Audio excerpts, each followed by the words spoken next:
Cool. Well, happy Tuesday. I'm glad you're on. I'm going to let some more people in. That might be the only hang up right now because I got to kind of run admin on this too. Trying to let some people in. All right. So if anybody for some reason like message you, like Voxers you because they can't get in, because they can't get through to me because my phone's not even on me, just tell me on this thing and I'll let them in. But basically, dang, Phil, wake up. What's up with that face, man? Like, that's how we start the day. So, all right, what I want to do is biggest takeaway from the kind of letting the dust settle, so to speak, of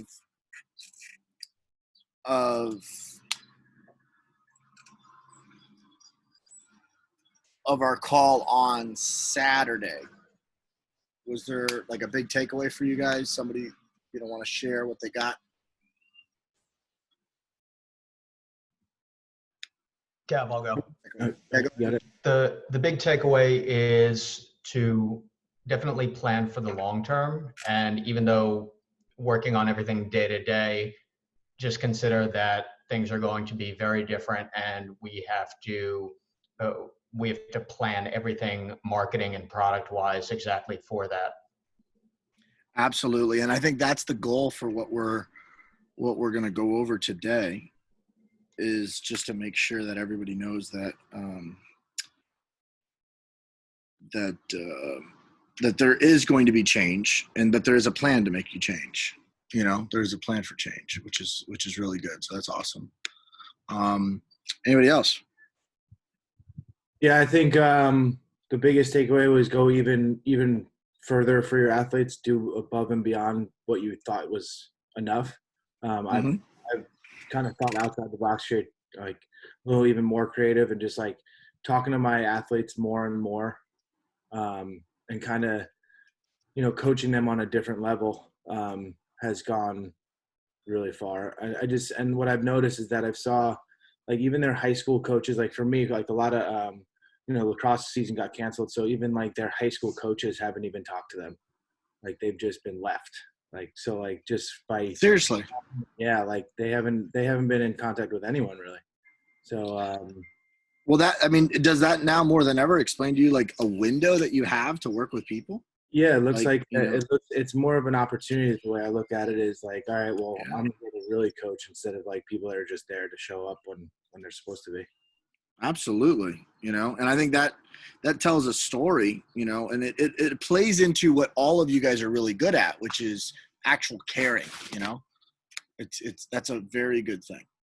So, I'm excited about that because, it basically is just going to put you guys in a position for a lot of success, which is exciting in my opinion. So that's cool. Anybody else?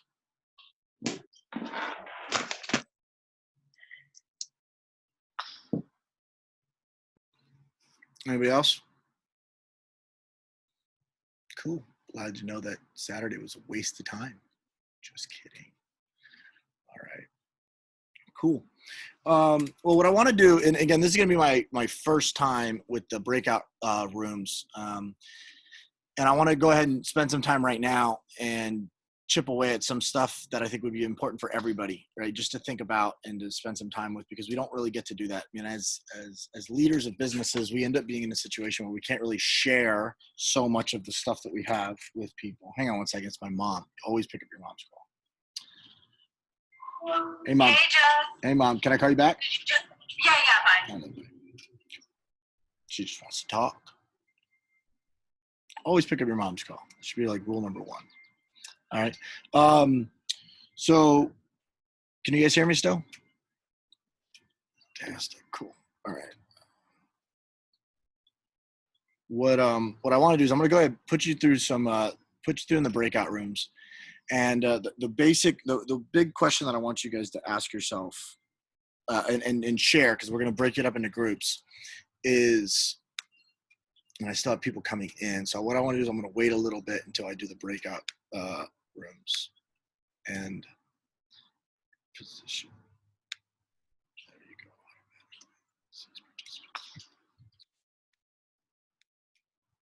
Fantastic. What I do is I want to go through, in the rooms, I want you to just share. It's going to be, each person shares their own thing. And what I want you to do is like, this time is kind of, it sucked at some level, right? It's sucking for us. And I want to like break you guys into different groups, and then we're going to bring everything together. In the groups, what I want you to do is just answer this one question, right? In the last 2 weeks, right? In the last 2 weeks, what is the greatest act of humanity or positive thing that you've seen? Okay. So we've gone through a lot of crap, and I'm sure you've gotten some emails that pretty much piss you off a little bit when you listen to some parents, right? How many, just raise your hand if you got an email that like you probably weren't happy to get in some way, shape, or form. Those emails, you know, even if they're one, they get to the point where they're just not fun.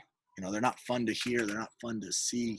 And then I want to start looking at some of the positives, because we have to change.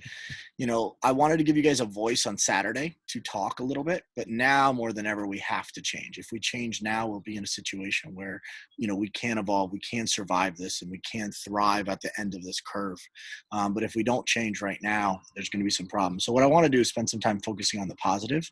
So if you can just together, give each other a few times, set up, you know, just make sure everybody could get enough time to do it.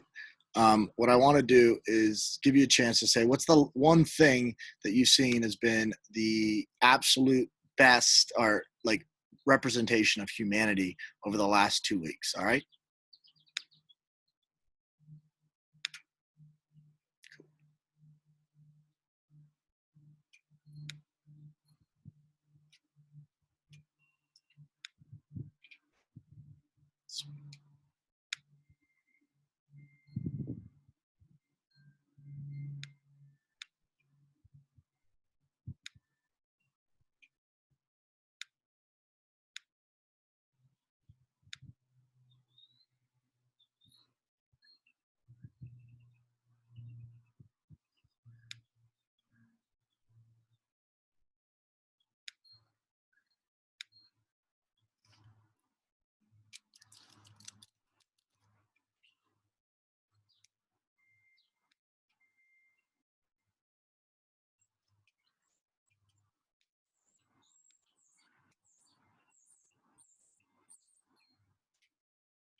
Gary, how you doing? Can you hear me? Gary, can you hear me? Can you hear me? Gary, can you hear me? I can hear you. Awesome. Yeah. So what I wanted to do with everybody, so they're in breakout groups right now. And what I want to do is they're sharing basically the best act of humanity that we've seen over the last couple of weeks. Like, what's the positive thing? Because you've gotten some pretty shitty emails. What's the one positive thing that you've seen over the last couple of weeks?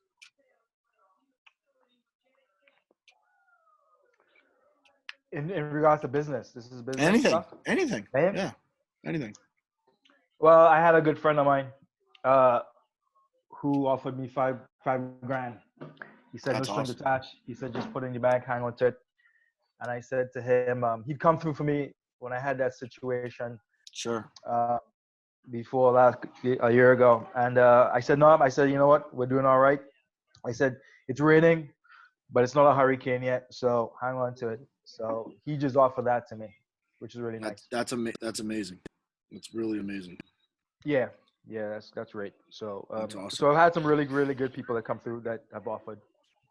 That's awesome. Cool. I'd like you to share that part. You don't need to share the other part that he's came through with you before part, because I don't think they understand that yet. But I'd like you to share that with the group so we could at least, you know, get a chance to think about the positive right now. I think that's where everybody is. Sounds good? Yeah, sounds great. Cool, man. Awesome. In the meantime, I'm going to be chipping away at some of this stuff.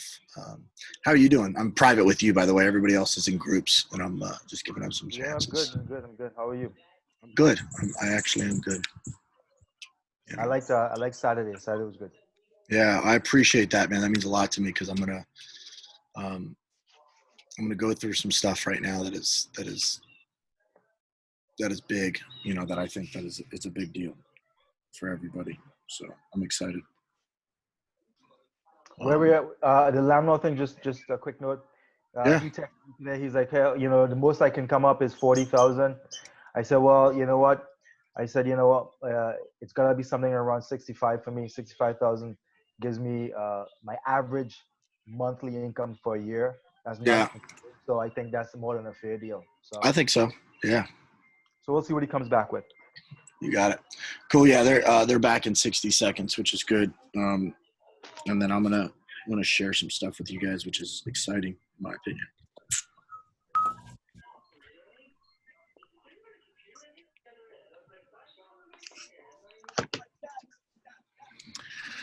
Awesome. We got everybody back.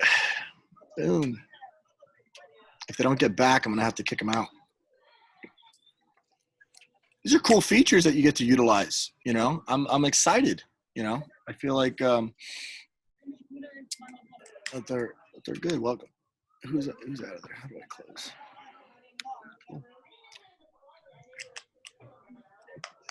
How did you set that up? So on the bottom, right, is more, and it says breakout rooms. They're going to close in 7 seconds, so that everybody else will be forcefully dropped in, which is good. So you'll see everybody will come in, right? See that? Whoa. That was interesting. Welcome back. Cool. So part of this is also showing you kind of the opportunities that we have with technology, right? To share with you what we can do. And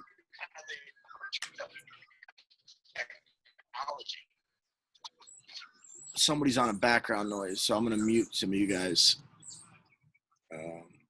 Cool. And then just basically, so here's a simple trick, right? That this is the stuff that I know how to do just because I use this a lot. But the breakout rooms is the first time I've used them with you guys. But one of the tricks is if you ever want to, so everybody's on mute right now. If you want to say something but then jump off, just press the space bar and just say something. Do that right now. Just press the space bar if you're on a computer. Hey. There you go. So what it does is it unmutes you for a split second. Then once you let the space bar go, it mutes you up again. So it's really easy for Gabby, the DJ, to talk about whatever she wants to say and then jump back off without you guys destroying my backdrop, right? So cool. So what's the so in your groups right now, what has been probably the biggest thing so far, right? What's the one thing that you thought was the actual biggest takeaway in the group that you felt was a really, really big deal? Anybody want to go? We talked a lot about community. Sorry about that. No, go ahead. We about how community pulls together when it gets cool. rough. Cool. Who else? I was just gonna say from that feeling like we're not alone. Everyone's kind of going through a lot of the similar problems, but since we're all small businesses, she just said, the community kind of coming together and having our back, and it's just been pretty cool to watch. That's awesome. Yeah, and it's so true more than ever. Anything else?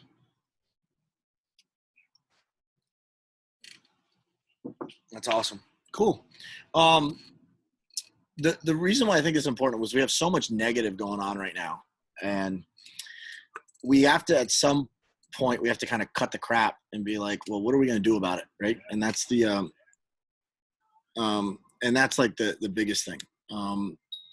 For me, I look at all of the people here, and I go, okay, you have a chance to separate yourselves, right? But before we do that, we have to survive, right? We have to look at things and we have to survive. If we don't survive this, there's no matter what we do, we're going to be, shit out of luck. So what I want to do is share my screen and walk you through some stuff that I think is going to be super important. Can you guys all see my screen? Yes. Awesome. Cool. So when you look at kind of where we are in the market, right? Currently right now, there's basically different sections of where we are, right? So there's, if we're here right now, this is the now, right? And basically, we're bleeding. Ain't nothing. I mean, we understand that. At the end of the day, there's two things, right? The business is either going to bleed or it's going to boom. And we're not in a booming market. Like as much as we would like to be, we're not. And when we think about kind of the offers that we had, you know, we have everything's kind of like on this continuum, right? Where in the offers, right, we have basically a low offer, right? And we have a high ticket offer. And you guys have seen me talk about this before of like what quadrants you guys are in business. So like what your offerings are. So if you think about like high-end coaching, so like one-to-one is going to be like, you know, your one-to-one models here, and that's your highest ticket price. You know, consulting, you know, let's say Eric on Autism Fitness is up here. It's a higher ticket, right? And then you have your large group stuff, right? Like, so even like, so Nick, like you're in your business here. So this is Tyndall, but then Nick, you kind of offer stuff here, which is a lower end up right here. So Gary's in this bracket right here. Our market, right, wherever we fit, like normally we would try to be able to serve people in this kind of window here, because we want to be able to have an offer. We want to have an offer that's for some of these people, right? We want to have an offer within this window here, and then we want to have an offer like right here. So this would be our sweet spot, right? This is where we want to be. And we talk about that. We talk about like moving this way and moving this way based upon the times that we're in. So currently right now from a market standpoint, you know, a year ago, you know, we could go high ticket, high price. You know what I mean? We could literally start saying, hey, I want X dollars for my service. And we could get it. Right now, people are going to be really hesitant to be able to offer that. So we have to just take whatever our expertise are, right? Whatever our core competencies, we have to move it over. Does that make sense? And right now, like my biggest fear for everybody in the current situation is that you try to still offer this, and it's no longer the same business. We have to adjust our models, and more than ever, we have to make sure that we do that in a way that's going to fit the market. If we don't, you know, everyone's talking pivot, right? But the purpose of pivot right now is pivot to where the need is, based upon what we currently could offer. We can't pivot to something we can't do. We have to pivot to something that we can do and that we already have our core competencies in. And that's like the biggest worry that I have, is that people try to pivot to areas in which we're weak, right? So like, what does that look like for us, right? It's really, you know, you guys have seen me do this genius model, right? Like you guys have seen this, like who was in DC? Just type in the chat if you were in DC, just yes or no. So I know, doesn't matter. You can say, there it is. Yes, yes. Who hasn't seen this model? Just so I know that I can walk through it with everybody. Good. So when I look at my core competencies and my business as a whole and what I offer, I look at basically taking this and just, it's basically mind, body, and then spirit, right? And that's kind of what my core offering is. However, I understand right now that's not the stage that we're in. We're in a totally different ball game right now with our business. And that's what I deliver, but not what everyone's going to come to me for. Like when you hear me do podcasts, I say everybody comes to me for the body, right? We do 3 things. We train, we fuel, we recover. We make it really, really simple. They come to me for the body. I make their first physical changes with what? Their mind, right? I change their mindset, right? I do that through developing a level of mastery. I do that through understanding self-image. And I do that through the last part, which is confidence. The way way you view yourself is self-image. The way other people view you is confidence, right? And then understanding kind of what your role is within the sport, the market, or your life. And then the last part is spirit, right? It's just like, it's your passion. What are you passionate about? What are your what's your purpose? What's your driver in life? And then what are your principles? Because there's always going to be shortcuts to life. So this is how I teach people every single day in our gym. And we just kind of like go through this whole process. And I shared that with you in December, but right now more than ever, like we have to pivot to like, where does that genius model, right, slide over on that continuum between bleeding market and booming market? And we're not going to be able to say the same. And if you guys think that we are, you're not going to like me, because I'm going to be negative Nancy to that point. I just don't think that it's going to be successful if we stay on that market. So what I want to do is kind of share with you kind of the highest priorities right now, which is how do we adjust our model according to what we currently are dealing with. Okay? You guys following? Cool. So for me, when I look at it, like the first thing that we have to do as owners and leaders is we have to stay anchored. I talked about this in the past, is you guys were making very reactionary decisions, and staying anchored really comes down to being stable, not shaky. It comes down to being calm, right, and collective. It makes sure that, number one, that we don't become very, very reactive, because if we are reactive with those decisions, we're going to make the wrong thing, and then people are going to not look at us as leaders. Like right now, now's the time for people to look at us, right? So the second thing is going to be, we have to be strategic. And for me, we talk about strategy, whether it be on the physical prep side, it's like, you know, the tactical, technical, and then physical side of things, right? Being strategic, it just moves from being very reactive to being very deliberate, right? Like what is the game plan? You know, going from like initial stages of like the prescription to like what is the steps to understanding the process. Right now, it can't be a process. Right now, we have to be very strategic, and we have to have a 1, 2, 3 option. And if we don't, I think what we're going to do is we're going to find ourselves in a situation where that reactivity is going to hurt us. We're going to have to go back on our word. We're going to have to say, hey, everything's fine. And then in a few minutes, things are not going to be fine. And I think that you're seeing that right now within other leaders. And then the last part, in order to save our business, we have to drive the business. If we don't drive the business, there's no way that we're going to be successful. And this is, to me, like at the end of the day, we talk about it, but we have to make sure that it's, you know, this idea of survive to thrive. And you hear it all over the market right now. You're seeing it everywhere. Survive to thrive. But what does that mean? You're hearing pivot, pivot, pivot. What does that mean? And I talked about it, guys. Pivot in a position of practicality. You cannot pivot your business to something that you can't do, right? And that is a big deal, because if we do that, I think it's going to hurt us tremendously. So really what that comes down to having is clarity, right? It has to, once we decide from our strategy and the ability to drive the business, we have to commit to it. And I think that I'm seeing this with a lot of, not just you, but we're seeing this with people that are hesitant to make the decision. They're scared that they're going to lose the money. Well, right now, like, I understand that you're scared, but if you don't commit to something, it's going to happen anyways. Like the road, the runway is going to end at some point. And I mean that. So whatever, like your cash reserves, how much that is your runway, but you got to do something with it. That's your opportunity cost, right? And so at some level, you have to have some level of courage, because people are looking to you for that. And if you don't have the strength for the courage to do it, then you're going to lose.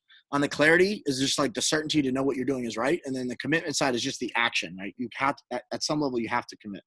So, oh, that's not good. Hey, you see that cute baby? It's a cute baby, isn't it? Damn right, it's a cute baby. Looks just like me. So, did you guys hear Siri? Oh shit! Stop it. I said cute baby, and the S word on my computer popped up and goes, I don't know how to respond to that. I wanted to curse her out, but it doesn't do me any good. So when I look at kind of where everybody is, at the end of the day, right, like staying anchored really comes down to facing reality.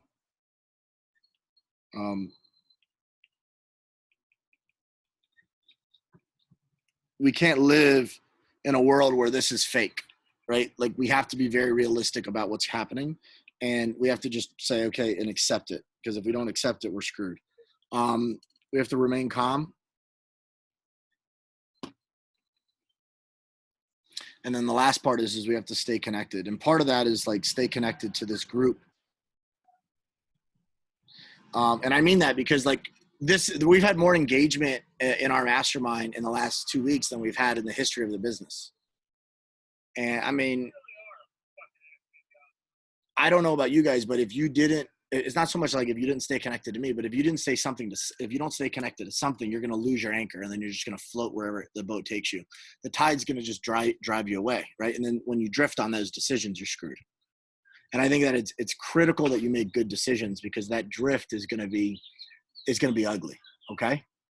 So the strategic side of things is really like, I think that everybody has to ensure our competency. And in most cases, people would call this your genius. Whatever it is you're good at, you have to like lock into that. We don't want to be doing something that's outside of our wheelhouse right now. I think any new business that you guys were thinking about that isn't something that's in your core competencies, you've got to get rid of. You have to do high margin things, and you just have to move your model over to the market in order to make, to make a good decision, right? We have to calibrate our message, because if you think about it right now, you could easily alienate people just by way of your messaging, right? If you don't change your message about like coming into your facility for an eval or your emails that go out and all that other stuff, you're going to piss a lot of people off. And I don't know about you guys, but you have to understand that if you don't change your messaging now, that, alienating people is going to be a problem.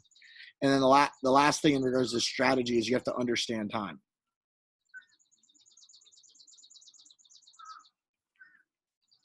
Speed kills, guys. I mean, I talk about it all the time, but if you don't move fast here, you're going to get your ass kicked.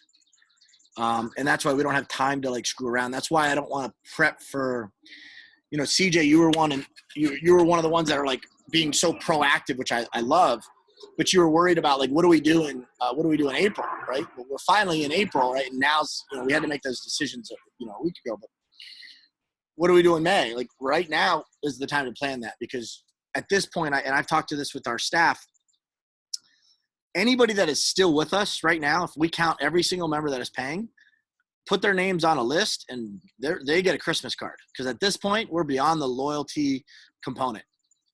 Now it's about service and value, right?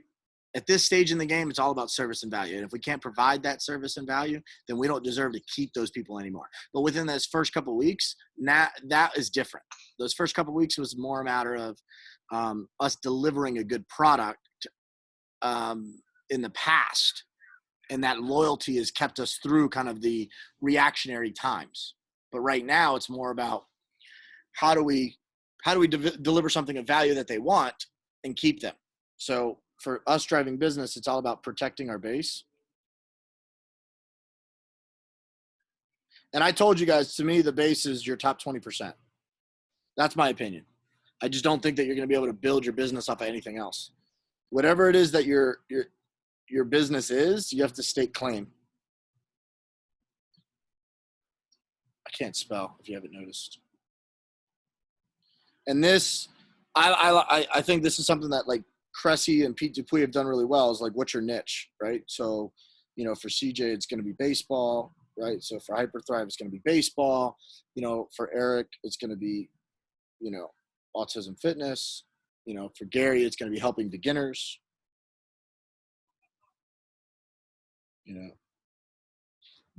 That is where you're going to have to stake claim. You're not going to be able to have the diversified market that you used to have. I just don't think that it's going to be possible. And then the last thing right now, in this time right now, you have to maximize your sales. You have to maximize sales, because there is going to be lower like number of leads, and you have to be able to do one of two things. The first thing is you have to protect your base. And then the leads, I think, are going to be dropped by at least 50%. And we have to see if we could maximize those sales conversions. So when we look at this model as a group, is there anything that stands out that you have to address? Like, why don't you stick, something like right away? What's the first thing that you think that you have to address in the beginning of where you are in the whole model? Anybody want to go? Yeah, Kev, can I go? Yeah, go ahead. David and I were on the phone for 2 hours this morning about this, and that's maximizing sales and really delivering a succinct message that correlates what we're doing with the certification or what we're doing with the pack profile and the information to how people are going to benefit from it.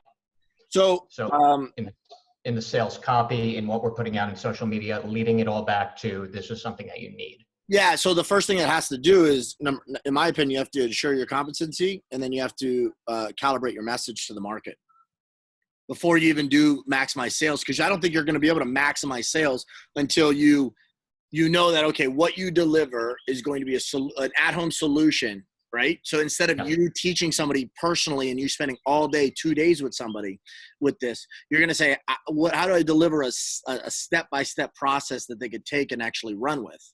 Mm-hmm. So I think for you, and we're going to get into this for everybody, and this is how I talk about like remodeling your business long-term, because Tanya said something to me that was like very, very profound, and I won't give her credit publicly, so I'll do it to you guys, so I won't have to acknowledge it.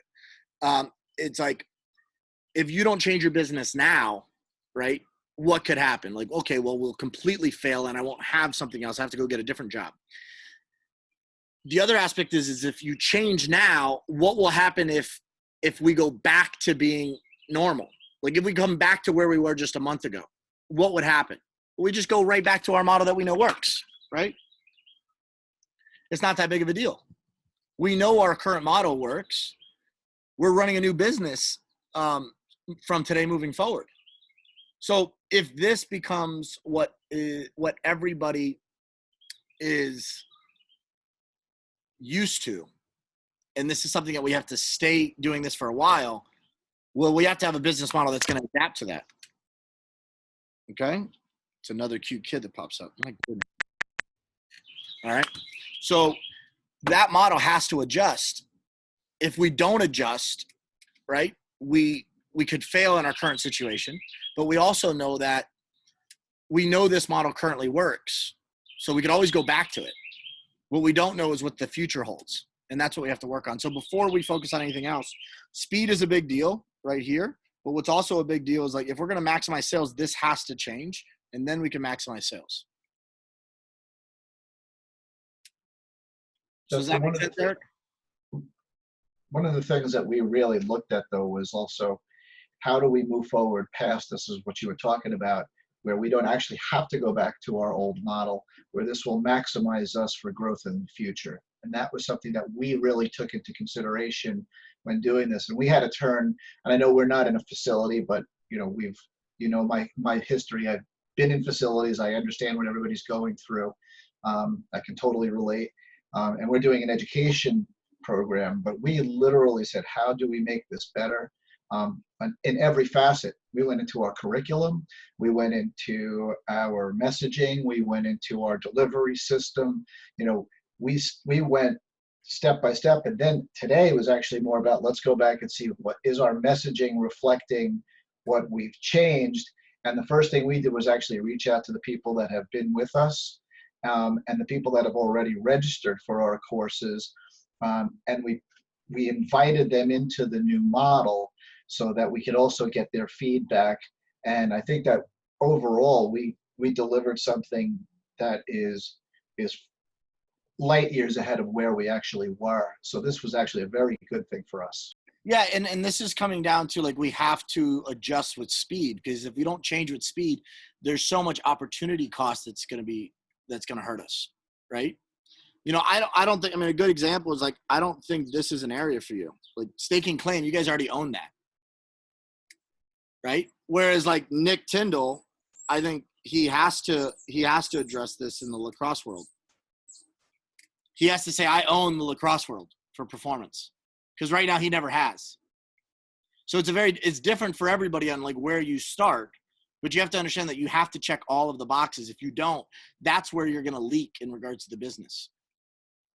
So what I want everyone to do is just to like look at this model and understand, like, is there anything here that is not giving you the clarity that you think that you need to work through? And then we have to build off of that. But like your money, like the biggest risk to me is going to be if you don't take care of that.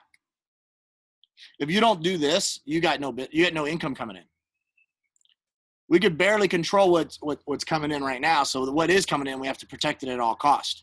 Plus, those are the people that we could sell something bigger to later. I think that, there's opportunities available to people long-term if we do this thing right. So does that like resonate or stick with any of you guys? Nobody? It's awesome. Love the feedback. This has been great.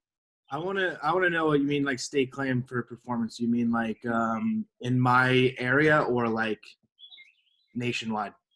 I mean, at the end of the day, I think you have to use your local area to go nationwide. So if you think about it like in recruiting, right? If I think about this in like a recruiting stance, right? This is kind of how like the recruiting process works for football, right? Or for any sport, right? So this is so if this is national, right? This is regional and this is local, right? This is still the sweet spot, right? This is how you do it. This is how you do it. This is what happens. This is the fastest way to conversion. You're not going to be able to convert somebody quick. Are the birds that annoying? Just press the space bar so you can talk. I can't hear you. Birds are a little annoying. You know what? You need to I get was out pressing nature more. space bar. They're just in contrast to your aura. But basically, I think what you have to do is you have to understand like conversions are going to happen quicker in regards to local markets, right? So familiarity, if I look at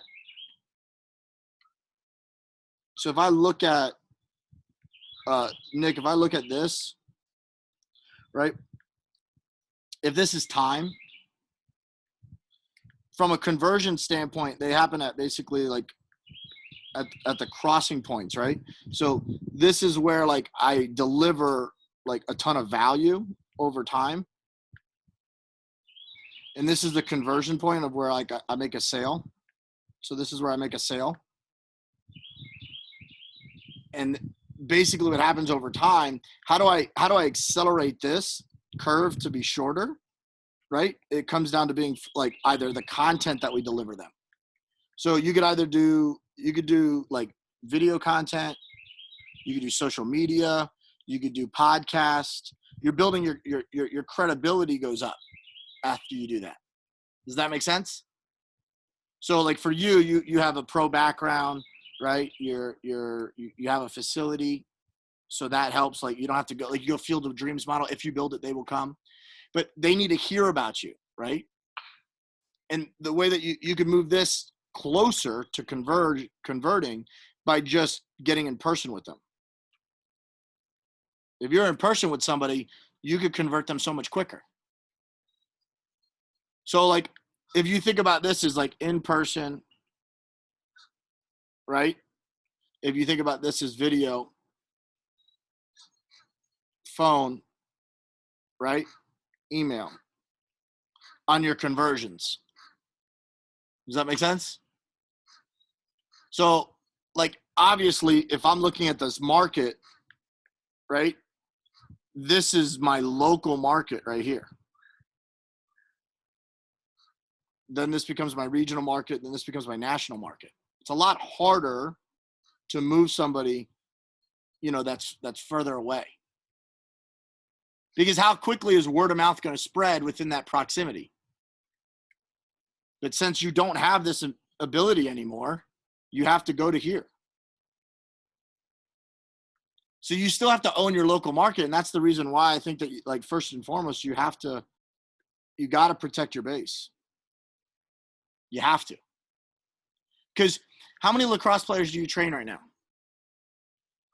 I mean, before this happened privately, I had like 56. Okay, so let's just do this, guys. Let's just do this basic, like with Nick, right? So that's just me. Yeah, so you had 56. So you had 56 lacrosse players, and then let's say over the course of a year, how many lacrosse athletes do you work with? Hundreds.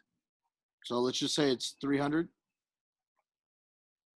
Yeah, somewhere 200, 300 probably. Well, how many are out there globally, like in the U.S.? A lot. Let's just say 30,000 that want to do it. Okay. Like, would you want to go after this market? Absolutely. But the best way to go after this market is to double it. That's the best way to do it. The best way to go after that local market or regional market is to double it. You know, so if we get in here, we're at 100, we double that, we're at 200, right? We double that, we're at 400. So now we start to bleed out. It's a lot harder to take this mass and come in. Mm-hmm. How many Instagram celebrities do you know that don't have one person to train? So what you do is it's the exact same model. You just reverse it.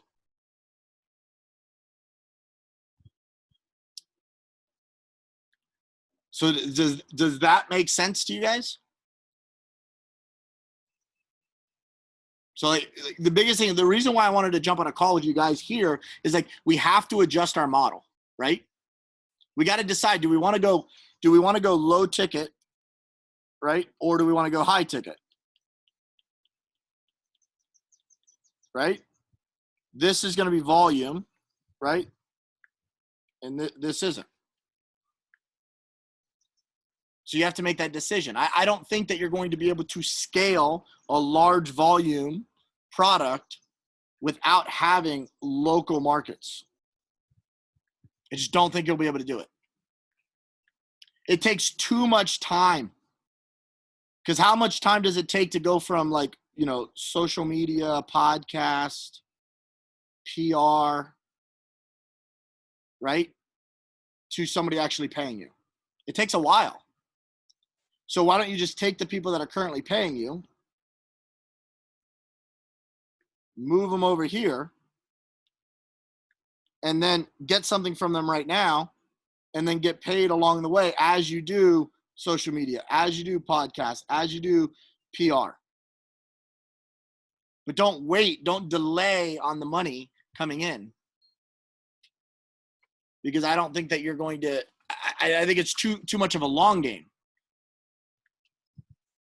So you want to build your foundation while you're still getting paid with your local market. Does that help? Cool.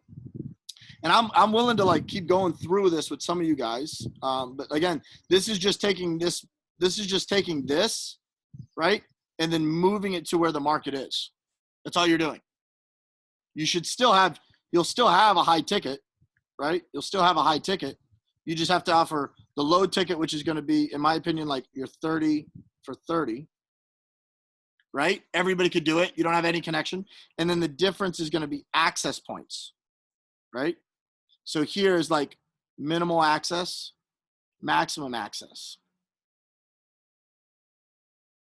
So for your elite athletes, that's the cat. That's great. For your elite athletes that you deal with all the time, they're going to want to have access to a lot. They're going to want to text you. They're going to want to message you. They're going to want to do all of that. Okay? So what I want you guys to do right now is figure out where you are in the continuum. I want you to find out what is your low scalable offer, and then what is the current high ticket offer that you have. You guys have, I'm going to do breakout groups again. And what I want you guys to do, what's up? So like, let's say your normal price for in-person training with your athletes is like $250 to $300. Okay. Like what would be your scale, like as from like a pricing model, like, yeah, like so from low barrier to like your high ticket? Yeah, so like my high ticket right now is $899 a month for my elite athletes, like my pros that are on contract. My futures is at $499 a month for the guys that are on future deals. So like those would be your like lower tier, you know, single, double, triple A guys, right? They can't afford that much. They're paying $125 a week basically. And then I think that you have to run a generic model for your current clients that you train at brick and mortar at the high school and college level. So that's probably $100 to $199 a month online. And then you could have a low ticket where it's just like you buy a program and they could just do it within the same infrastructure, but you have no access. Does that, so like if I were to break down like from low to high,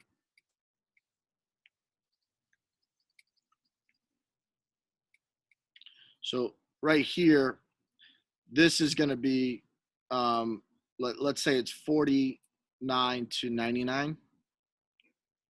This is going to be, so this is for like just no access. Minimum access is going to be probably 99 to 199. And this is probably going to be your current clients, but just moved remote. I don't think that you guys are going to be able to maintain your remote clientele at the same price. Long term, I don't. So if you were currently offering, for $200 to $400, I don't think that number is going to stay still. I don't think parents are going to value that. I don't think your current clients are going to value that. Okay? So you have to figure out a different pivot point there. And then for me, this is going to be my $200 to $500 range.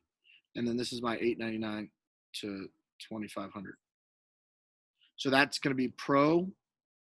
And then for my other business, it's going to be consulting. So let's say I get 3 to 10 clients here. Here I'm getting probably, let's say 10 to 15 here. I would like to see 30 to 50 here. And then this would be where I'm in the hundreds. That's how I'd like to break it up. Let's do this. Let's go to breakout groups real quick. Let's spend 5 minutes. What I want you guys to do is figure out what your offers are going to be for everybody. All right. And let's go ahead and put that together. Is that cool? Let me go ahead and take, let's do this. Let's go to recreate rooms.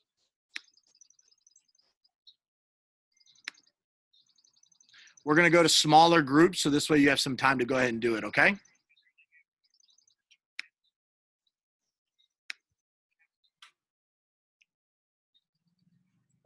Knock that out. Just go through all your offers and make sure everybody's on the same page. All right.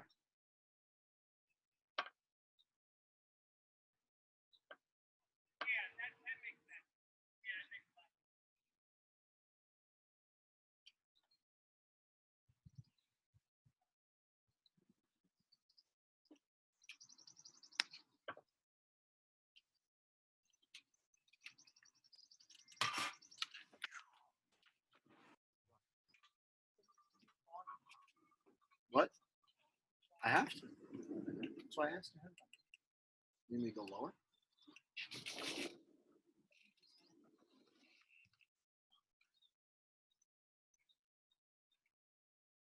Because I need to be on this.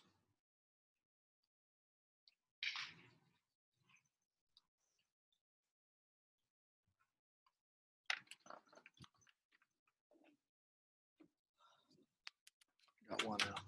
What?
Welcome back. We just got through introductions. How long was that? That's bad. You don't need to be in introductions. You need to do some That was more. terrible. That was terrible. Horrible. We need more time. No, you don't. You need to be more efficient with your time. Stop bullshitting. That goes for all of you. I'm serious. Stop bullshitting from the master himself. Yeah, exactly. With the birds in the background. Yeah, right. That's right. Focus. Cut the shit. That was focus. I don't know any of these people. They don't know me. They don't need to know. You need to help each other. Move on. That's what we were trying to do. But how do you help each other without asking questions? You need to ask questions. You need to tell them what's your price points. All right, so let's talk about real quick price point offers. Who's got a question in regards to like your offerings? Let's just chip away at each one.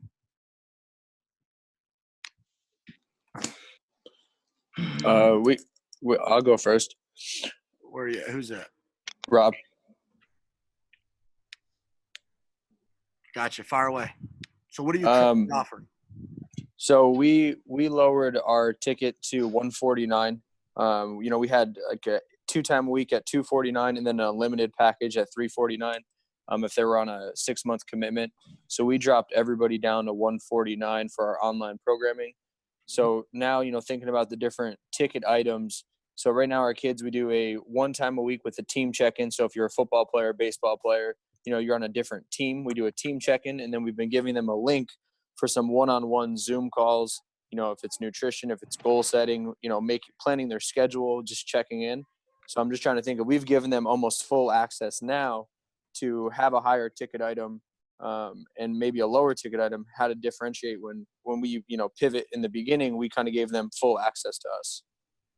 Yeah, but so what you're going to find is there's going to be a range between people, right? So you're going to have a range of people that are going to go from access that are going to take advantage of it. So if I look at people that are like no contact,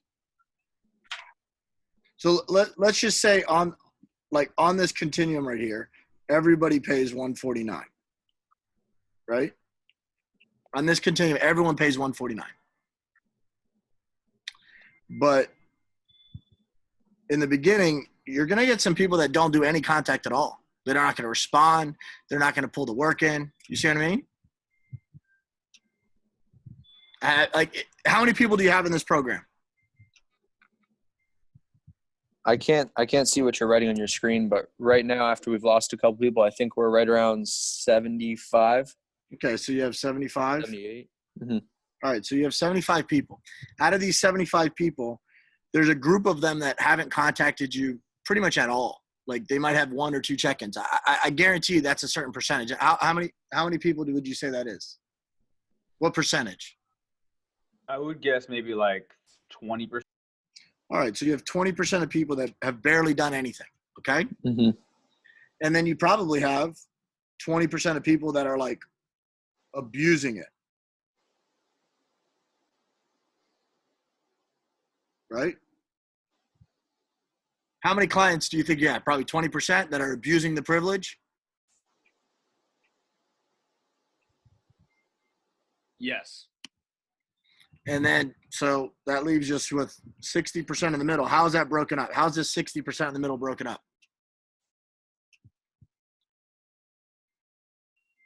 Like how many check-ins are you doing? Like how often are they utilizing your service for what's going on?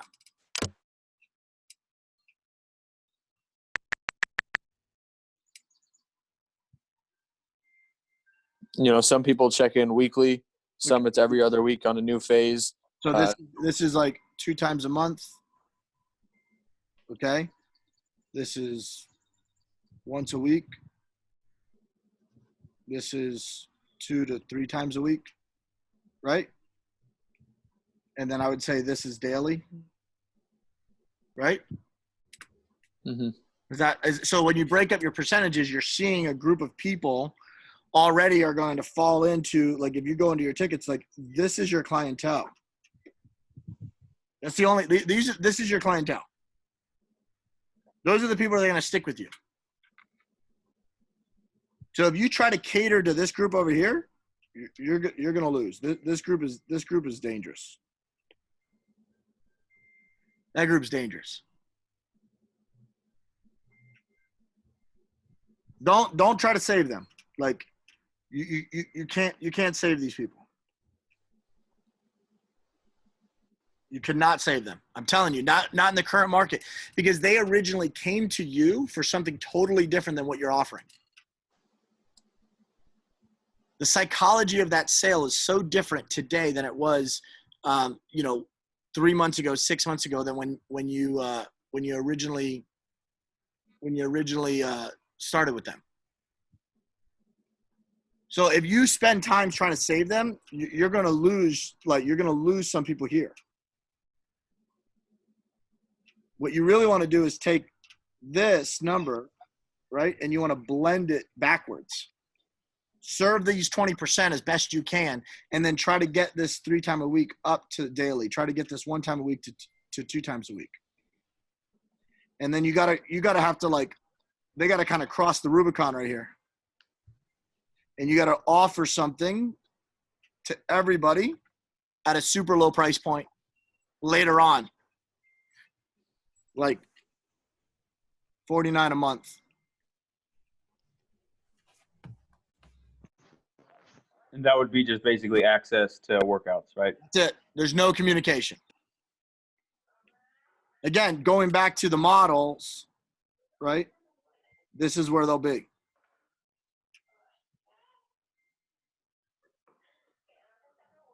It's the same thing with Autism Fitness and their pack profile. They don't get access to Eric. Level 1 access is very different than the pack profile access. Eric, how many evals have you ever done, Eric, in your entire life? Hundreds. Yeah, probably thousands, honestly. Probably, yeah, if you're out there. How many physical evaluations have you done, Rob, CJ, in your clients? You've done thousands of them over the years. Absolutely. Well, so that's how you actually organize your value. They come to you with a problem and you solve it. You're fixing their problem. You're preventing future problems, right? And then you're improving on their current situation. But you do that through an evaluation. So once you do the evaluation, you figure out where they fall. And then I'm pivoting my model to figure out what they do. I'm just so for me, I'm going into nutritional supplementation and lifestyle changes. I have to for the adult fitness population. We can't go into workouts because workouts are a commodity. So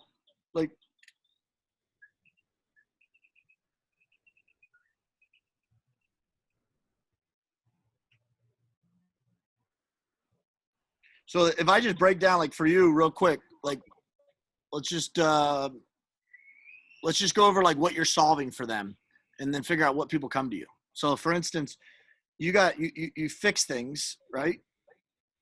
You're preventing something, and then you are improving something. That's our job as coaches, right? So the first thing is they come to you that you're fixing a problem. So Rob, what's the biggest problem someone comes to you with?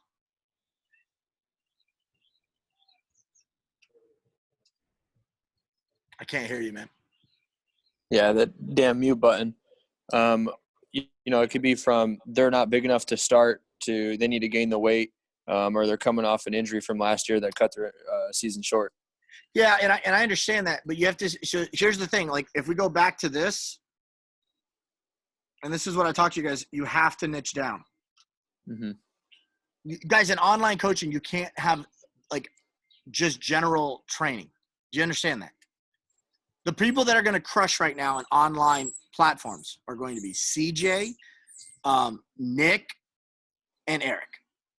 They're going to crush because it is a clearly defined niche. Baseball, developmental arms, are going to go to CJ. I have somebody on the autism spectrum. I need in-home solutions. I can't bring my kids somewhere else. I need to figure out games. I need to figure out things that I could have somebody else do. I need to figure out a bunch of other things. Eric is going to crush. For Nick, it's going to be lacrosse specific performance coaching. Like strength, speed, skill. It's going to crush. So if you just become general performance training, you if your greatest asset is going to be your coaching guy, you're screwed.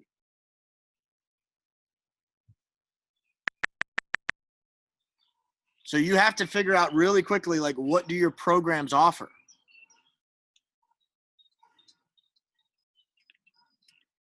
So there's got to be a problem that you need to solve. And if you don't have that problem, then you won't be able to change your model.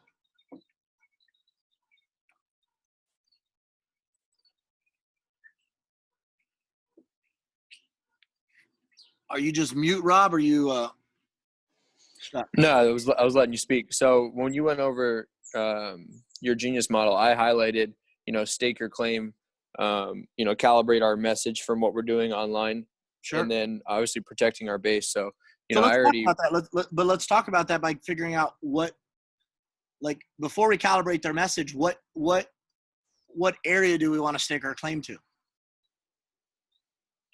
So for me, right, it's going to be, so I could just tell you, like, for me, it's going to be like C-level executives. Like, I want leaders of the families.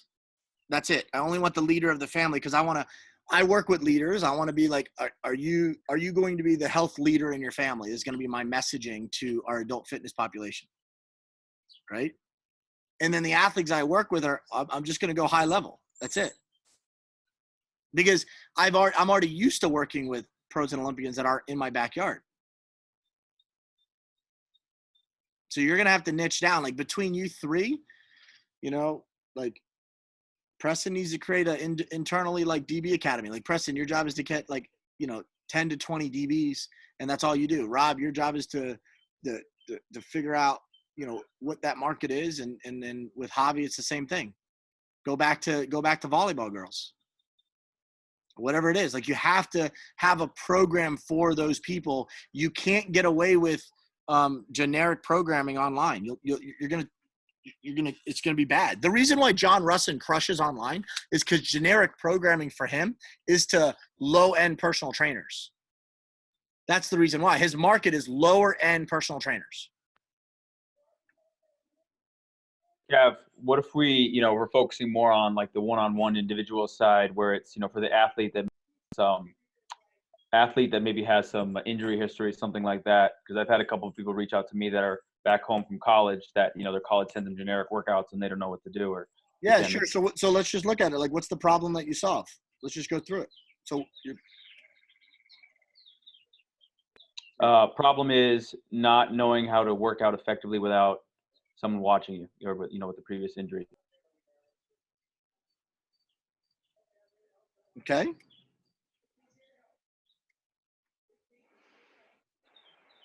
that work? If you could see my screen. If you can't see my screen, Yes. this is not going to make sense. Works. Cool.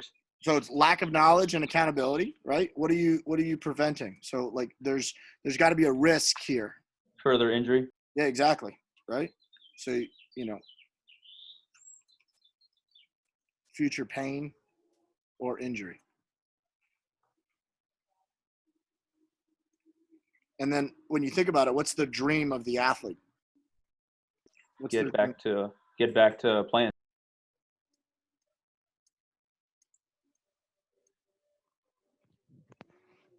Ready to do some science soon? Right. So when you think about, like, what's their number one problem right now? Their number one problem when it comes to fixing something is going to be, they probably feel lonely. They're solo on the journey, right? They don't know what to do.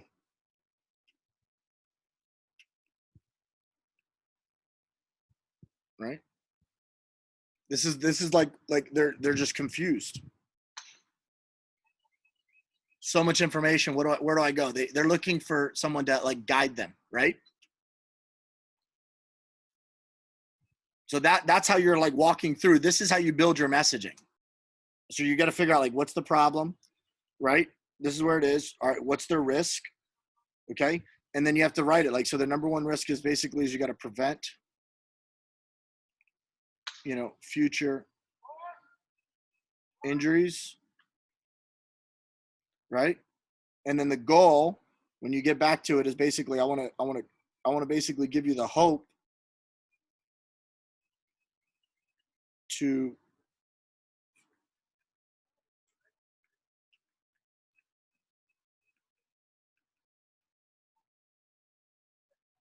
there it is. And then when you start looking at it, that's at the end of the day, that's the value you guys could bring.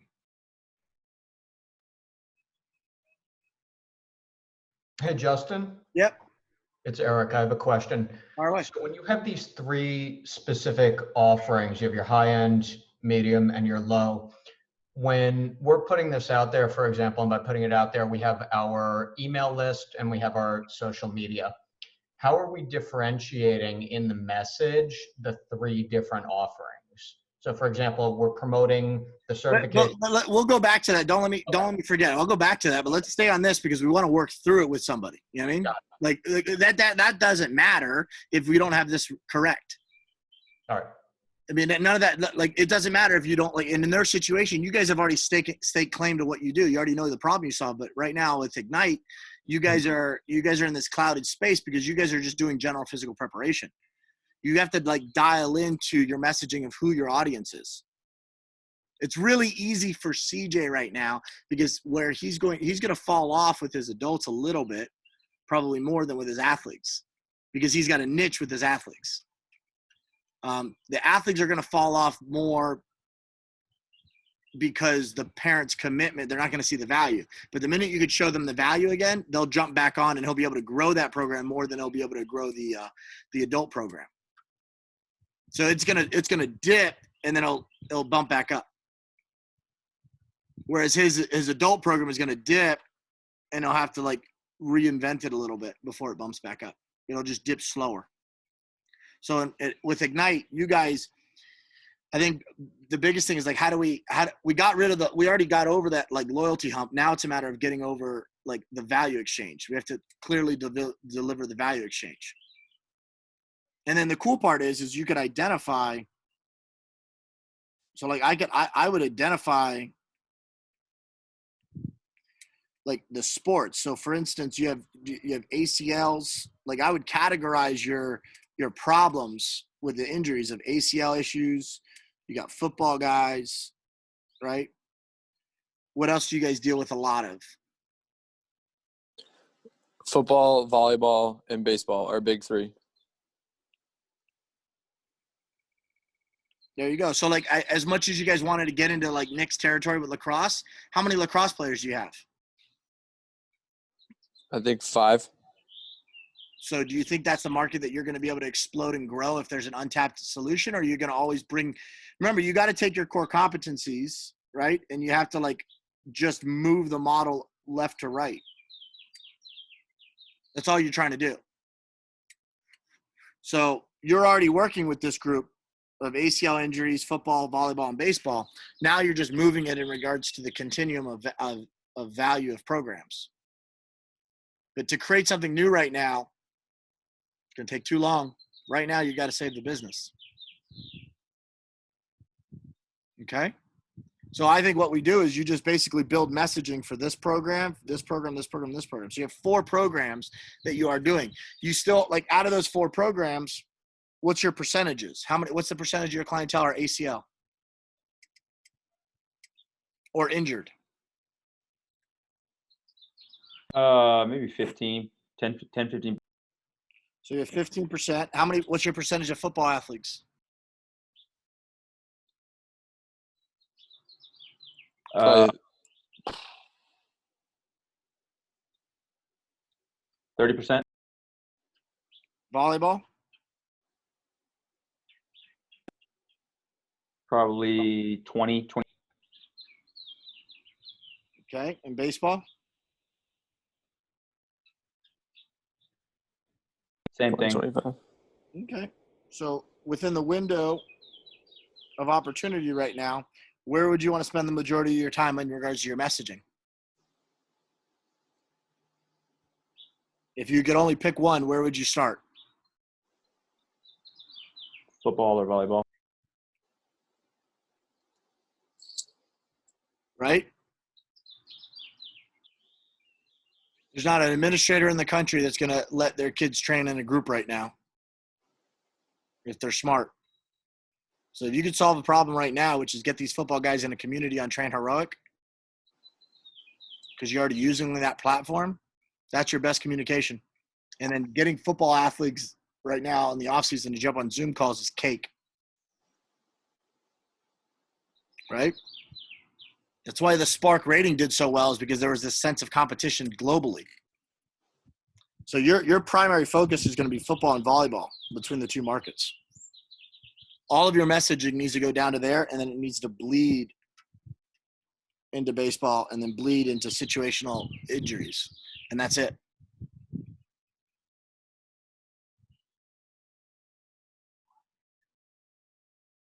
So does that help you?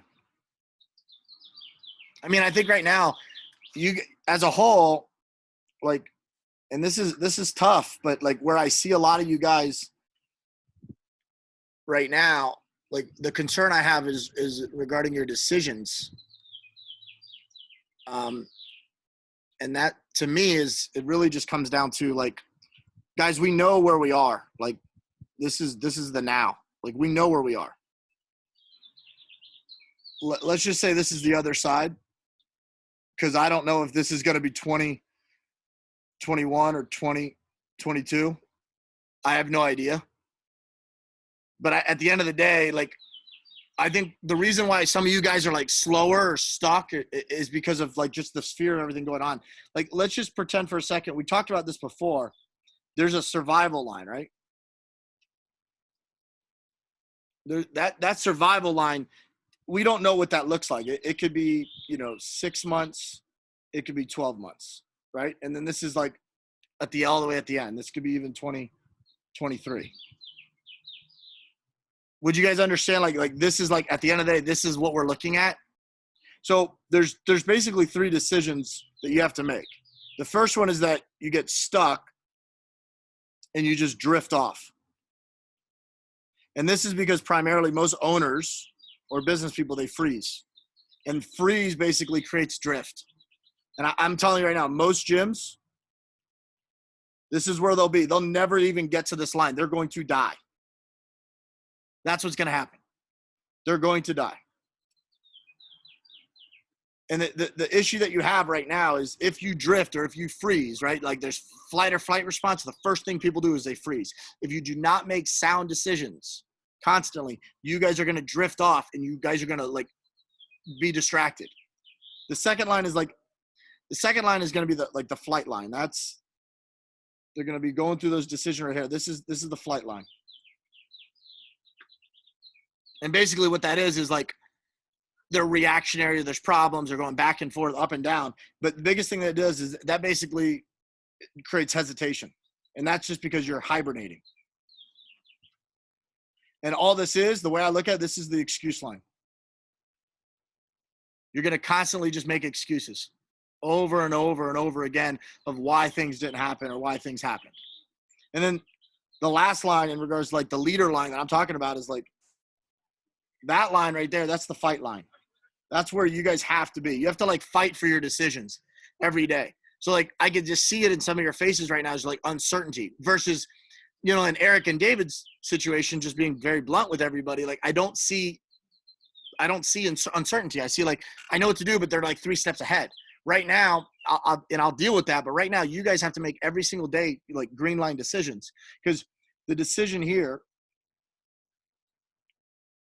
is basically like it's a difference between a good and bad decision. But the thing that sucks is that right now, this is basically just you're going to slowly improve. But while you improve, you're going to stay flat. There's not much that's going to happen right now, because what you're doing right now is you're building your foundation.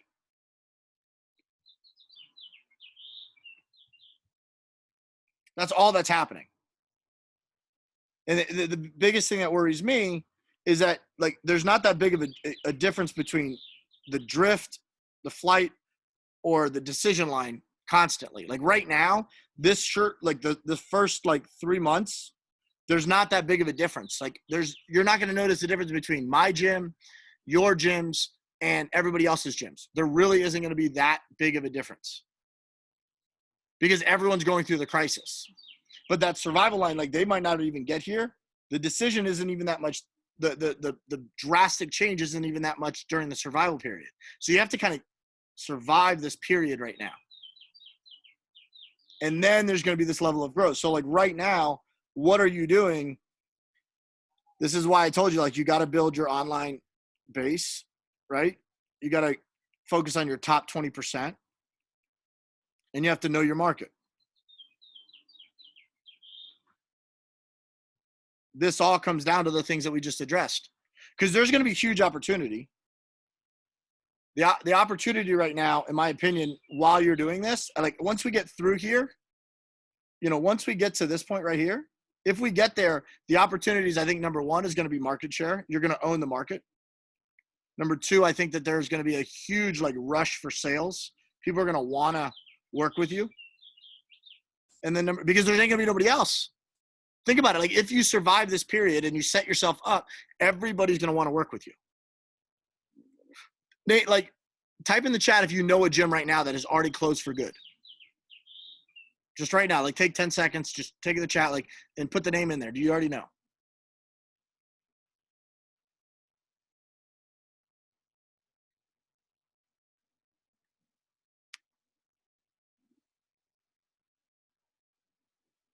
Cool.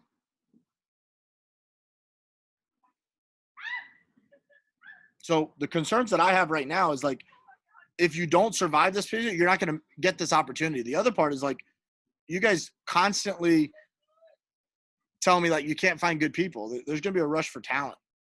You're going to be able to get the best coaches to work with you because there's not going to be another place in the market. So does this like resonate with you guys? The other aspect of it is the difference between everything right now is just the decision line. Do you make a good decision or do you make a bad decision? And if every single day you're making just one good green line decision, you're going to get to that point. But if you drift off right now, and this is where your clients are, you can tell this to your clients just like that. You'd be like, hey, listen, if your clients drift off right here, they're going to be fat, injured, and they're going to suck. This is what I would say. Hey, Cav, so I have a question. Fire away. So with building the foundation part, like, right? So like I had literally zero video content of my lacrosse drills. Like I kept them like to my own pretty much. And I have them through, social media, but I never like broke them down. Sure. I'm moving super fast. I have close to 140, 150 now. Sure. But they're not as organized and as good as I'd like them to be. Of course. So this is an opportunity. Like we're gonna get it going, and then we'll get it right. Okay. So you're saying move fast is better than perfecting right now? Yeah, because you want to be first to market right now. Yeah. Because what I would like you guys to do is own this. Own the market. All right. That was my only hesitation because I looked at the videos again yesterday and it was kind of like.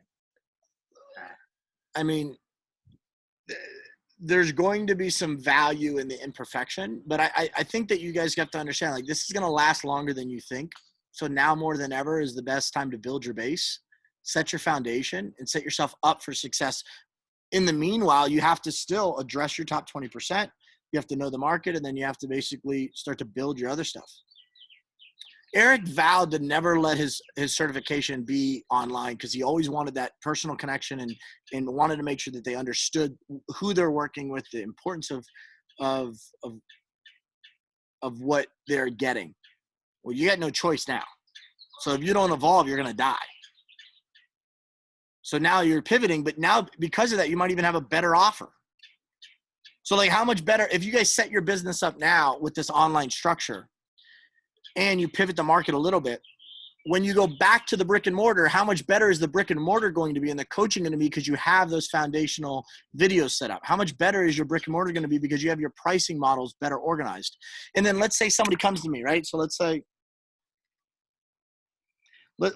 let's just say like I'm doing a pricing model for somebody. So let's go like, CJ, you wanted to go over like pricing models, right? Yeah, I just want you to flip that other screen back up. But yeah, we could do it. I mean, I'll show you right here. There you go. Yeah, that's all. Cool. Thank you.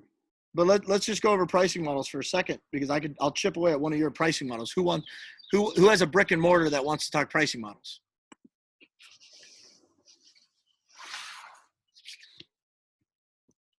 Anybody? I mean, we could do mine, Gav. Where are you? Who's that? CJ?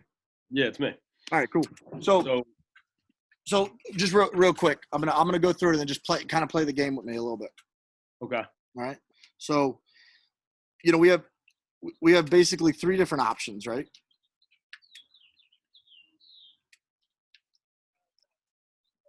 Right. So, our first option is basically you come in, 2 times a week, right? And what's your 2-time-a-week program? $199. So it's $199, Yep. and that's per month. Yep. Fantastic. And then the other option is what, 3 times a week or unlimited? It's unlimited, yeah. Yeah. So we have an unlimited package. And how much is that? $249. So it's $249. Okay. And then we have this kind of like gold standard over here where this is for my elite only. And this is basically you have full access to me. You get my pros, you get direct access. And this is $499 a month. Okay. And you literally pull this over to the parent and you say, okay, which one works best for you? And they're going to make a decision, right? And it's just, is this option best? Is this option best? Or is the lead option best? Which one's best for you? And just shut up, right? This is just normal sales. Yep. And then if they say, well, I really can't afford that. Well, what are you looking for? Well, I could only afford 100, 150 a month. Well, I mean, I'd love to work with you there, but I do have this online option. Like I do have another remote coaching program, which I only kind of share it with, the athletes that have kind of been through this program already. And then I bring them into it. And that's only $99 a month. And what that gives you access to is, a completely customized, program just for you. But this is after an eval. And then it's going to be basically monthly coaching. And you're going to do that on your own. And then when you're ready to, when the timing is right, you could come on in and we could get you started with, 2 times a week or even 3 times a week. So you just downsell. Once you open up your brick and mortar again, you just downsell to the model that you're currently running. Yeah. The difference though, is you could take this model right here and this model basically can go globally, which you can't do currently because you're still restricted by, we talk about your 3-ring prospect all the time, right? So this is your psychographic, this is your demographic, and this is your geographic. The thing is this current geographical restriction now just opens up to such a large area. So that's how I would run through like a pricing model. And when you open up your brick and mortar back up again, if we get back to that point, you just downsell this going backwards. And then you could put them in a holding area where you could be like eval once a month. And then you get access to this program, which is what you give your normal college and pro athletes because they travel around and they're all over the place. They can't work with me, like Nick, how many college athletes do you work with a year that are, they only come back for the summer? For me? Yeah. Probably 70. So let's just say 20 of those kids signed up for $99 a month while they're currently in school for you to still coach and mentor them. It's $2,000. And when you guys are all worried about the seasonal drop, you're building a business right now so it doesn't have that seasonal drop anymore. We talked about like through your years, we know that like if this is your primary sport is, let's just use Ignite for a second. Their primary sport is football, right? And this is January, right? So it's up here. It dips down and then it comes back up and then dips down in the fall. So the fall, and then this time right here is there's low numbers. So you have a volleyball business, right? That should do this. That's the goal. So there's less highs and lows of your business. If this is January, this is December. So what you're doing right now with your online programs is you're doing this. That's what you're doing with your online stuff. That's the goal. So now it just comes down to CJ, what do you want to price your stuff at? And the way you do that, in my opinion, is just your value exchange. So what's your problem? What do what's your risk? And I would just say problem is like, arm, health, deload, right? That's what you're thinking about. Risk is, tell me, John. Don't make team, right? And then the dream is probably, right? Yep. And then you just break that down and then you just sell this. You just sell this. That's the goal. And sometimes you don't, like, if you just notice, like in CJ's model, I didn't even use words. I just wrote it down. And guys, because you're online now, you're able to do that. In front of somebody, you're constantly expressing yourself and you're reading the room. Now you could just drive the conversation and if CJ's talking, you just press the mute button. Hey guys, let me demonstrate what I'm going to show you. They don't interrupt you. Now they have to listen. They have to stay focused. You don't have to listen to a parrot's agenda anymore. You can just tell them straight up what's going on. And then you could open up for Q&A later. And then if for some reason somebody's more advanced in the room right now in regards to what's the current situation, like Eric is, and he distracts us by trying to move the ball forward, you could just say, hey, we'll come back to that. You seem like you're more advanced. Two things are going to happen. He might get a little bit distracted because he knows that some of this isn't relating to him, but it will keep him paying attention because later on in the meeting, we know we're going to get back to him. So a parent or an individual that you're doing this with via scale, they're probably going to maybe, not be as attentive, but you'll know you get back to them. Plus everybody in the room now knows kind of where they stand on this totem pole. Like, where do you stand kind of on this chart? There's some people that are still trying to figure out the messaging. And now there's other people that are trying to figure out the marketing. And that there's a difference between where people are. So for those of you that haven't figured out your messaging, you can't market shit. Once you have your marketing, and once you have your messaging, you now know the strategy to market.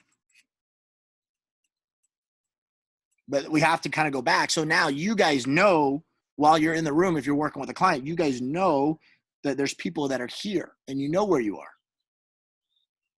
And he's more advanced, but that's good because now there's this eagerness for you guys to say, okay, I want to get to that point.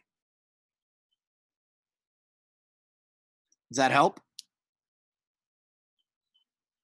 But I always come down to, like, guys, every decision you guys make, you gotta make those decisions right now. Like, if you guys are slowing down and you're drifting, that's going to kill you.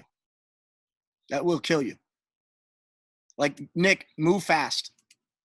If you need help with Trainer Heroic, call me. Like, CJ, we talked about it, but you haven't bugged me. Let's jump on like Trainer Heroic and just go through programs and messaging and I can show you what I do, and we can all make it even better. And mind you guys, like, I have access to the freaking the co-founder. Like, Josh and I are super close. I'm sending people to Coach Catalyst and Trainer Heroic like it had the damn vaccine right now. They love me. So Like if you need help, just let me know. But right now, like we have to get, if we don't even get to this line, we're done. So right now we have to build our foundation and then go from there.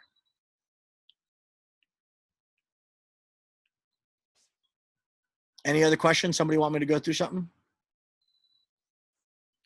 Yeah, Kev, talking about price points for upcoming months, right? Like, so we bill on the 1st, May 1st. Obviously, April 1st, we just kept our price points the same. May 1st, looks like we're going to still be quarantined, no gym access, the whole thing. Do you think the smart move to get out in front is to drop the price points of what we think our online will be? Or do you think the smart move is to keep them where they are? Like you said, you're already kind of past that loyalty realm. I think so. Yeah, I've already adjusted my price points. So we were $299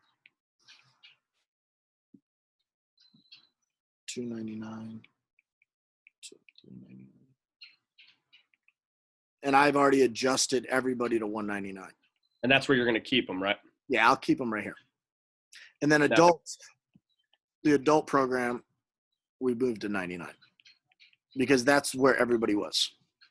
We just kept everybody the same. We had adults were ranging to $199 to $189, and we just canceled that and dropped everybody to $99. Okay. Do you think, my model is, $199 is essentially our price point, drop everybody down? How many clients? Still over 130 something, 135, 139, 139. So what's your complaints? Like, what's the number of complaints? We haven't gotten too many complaints this month. Like in April, we've had a couple people cancel for May already, but it's because they lost their jobs. But I'm getting a lot of positive feedback on the online stuff from the people that are still here. Set up 20-minute one-on-one calls. Set up 20-minute one-on-one calls, and then you keep your prices the same. Take the top 20% of your current clientele and keep them for life, and then try to grow the next 40% to like not fall off. You're going to lose the bottom 40 long term. Those people are probably going to pay 50 to $100. It's my gut instinct. Yeah. So the strategy is, hey, keep them the same. Keep that, 20 to maybe expand it 60% versus trying to keep 100% at half price. Yeah. Because I think you're going to lose them anyways. Yeah. Your prices are low enough to keep them at that rate. If your prices were higher, like it's very hard for me to tell somebody at $400 a month with what they were getting to keep paying $400 a month. Yeah. Differently with my pros, they're paying my pro guys are paying $499 or $899 a month, but they were doing that anyways. Yeah. And they weren't getting me in person. So like nothing's changed. I just upped the ante a little bit and showed my competency. But let me show you what I would do if I'm walking people through like a value plan for them. Would that help you guys? Like, so who's got adult fitness clients? Like, and I would say this would be like CrossFit Nick. Who else? Jason Meyer,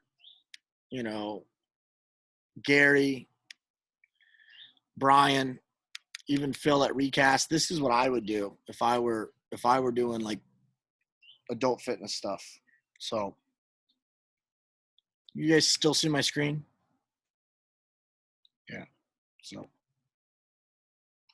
So the first thing I'm doing is I'm going to go through like the value exchange, right? So like, again, I want to see like, what's the one thing I want to fix with them, right? What's the thing I'm trying to prevent? And then how do I want to improve their current situation? Now, originally when someone comes to me, their problem on the health side, like C-level executive, their problem is like they want to change their body, right? So they want to change their body, right? That's the goal, their risk right now in the current situation is overall health. You know, they don't want to end up on a ventilator. They don't want to be in a certain situation. You know, the dream for them is that, you know, they're gonna like look good and then not have any historical health issues, because right now they're thinking about all their parents, right? Like if I'm dealing with a client that's an executive, they're thinking about like, oh shit, like my dad died of this, so he's got heart conditions, got lung problem, right? Like, but what they don't want to do, like the biggest thing is they don't want to lose time. They've worked hard and they don't want to lose all their gains that they had. That's their number one like issue that they're dealing with, right? The number one solution to their problem, in my opinion, is going to be immune health. So how do I do that? I mean, I have a 3X formula for immune health. What does that look like? It's just a simple 1, 2, 3. So for me, it's going to be 1, nutrition. 2 is going to be supplementation. And then 3 is going to be lifestyle changes.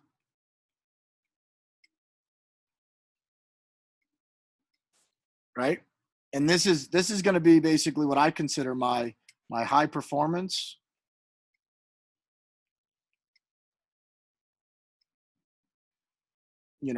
normal. This is my high performance new normal. This is what I'm going to set up for them.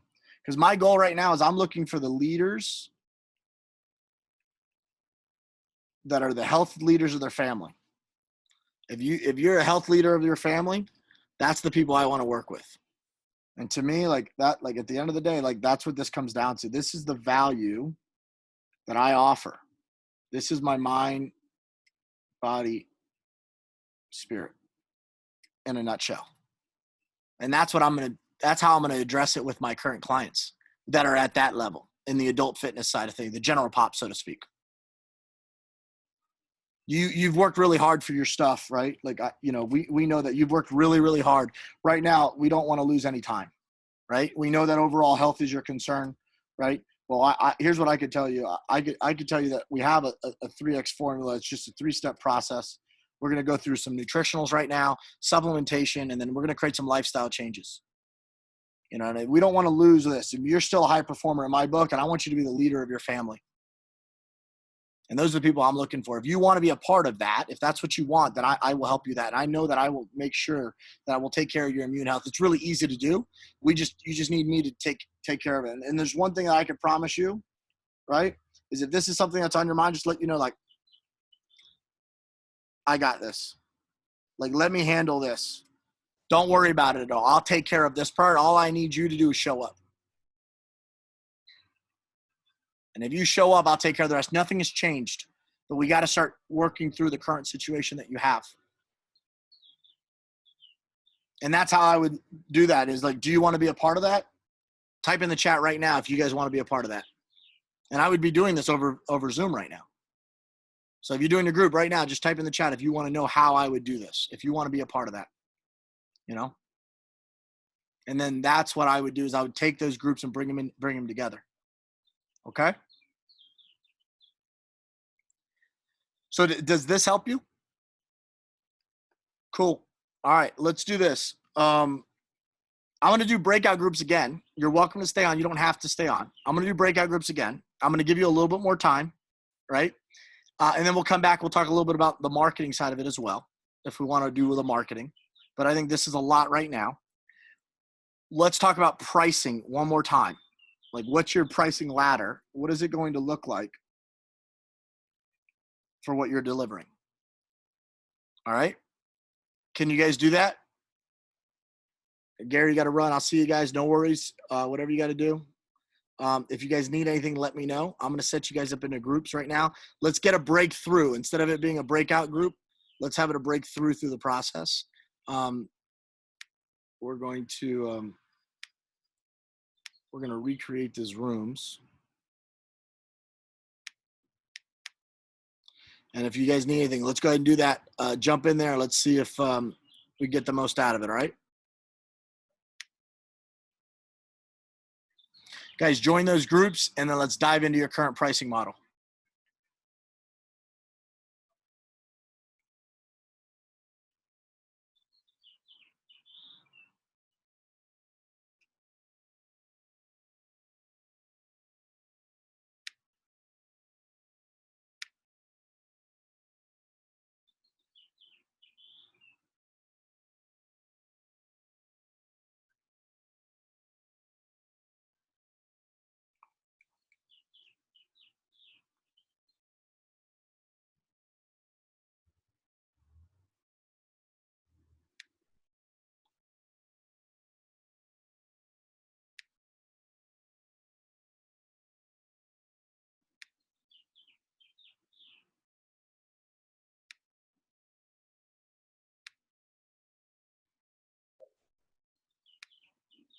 What's up?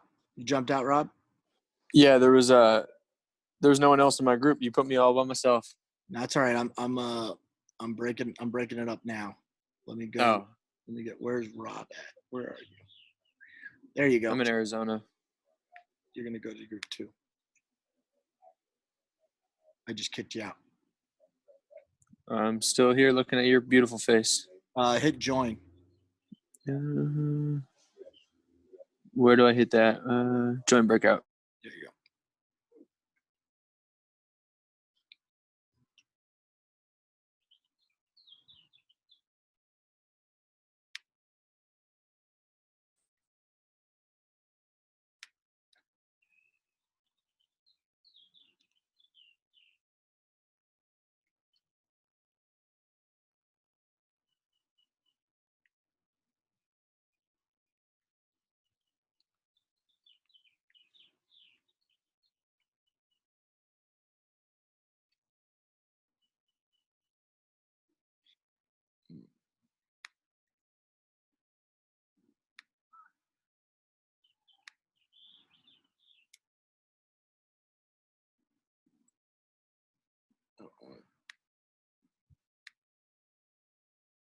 We're doing. So that's kind of where I'm at with that. Hey, you can ask him right now. Yeah. So what I was talking to the guys about is, differentiating, like we have our 149 and that's it, right? We just did it. We didn't think about tiering it. We just wanted to try to keep as many people as possible. So, but to have a lower ticket item makes sense. You already covered that. No communication, just the program. But then how to differentiate people that want more, that are willing to pay more. And then now, with you, it's easy. Well, not easy, but your CAV, your staff runs a low ticket, you run the high ticket.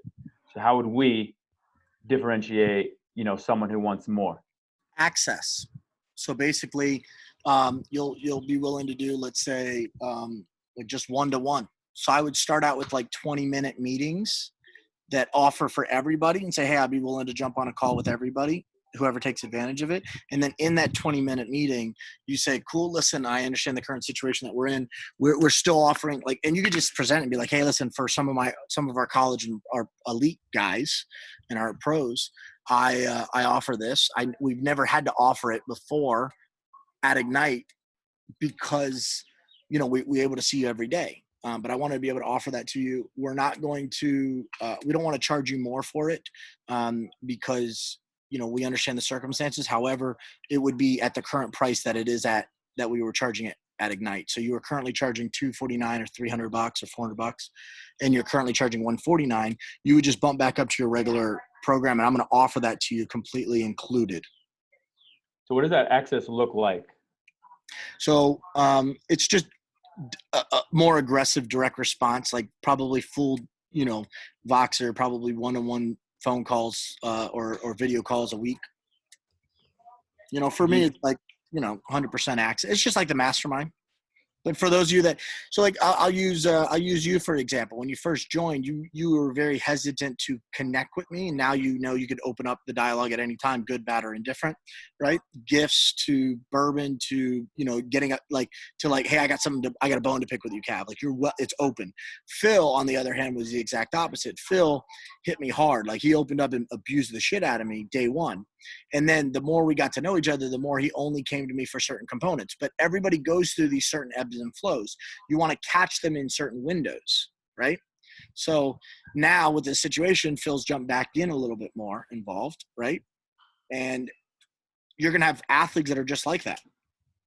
So you just want to make sure that you're there for them. But in the earlier stages, you got to be aggressive.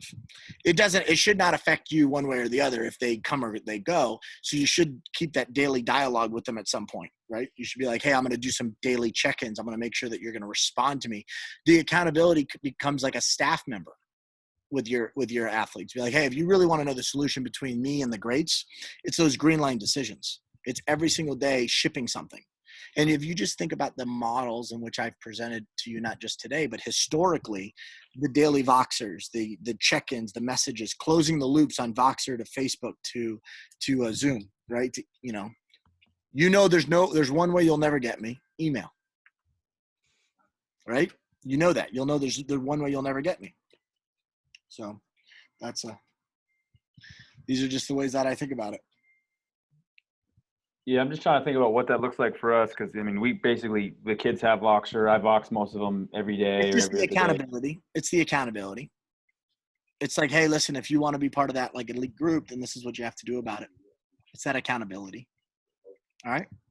I'm gonna bounce out to the other breakout rooms, so I could, just pop in. But keep going, okay? All right, thanks.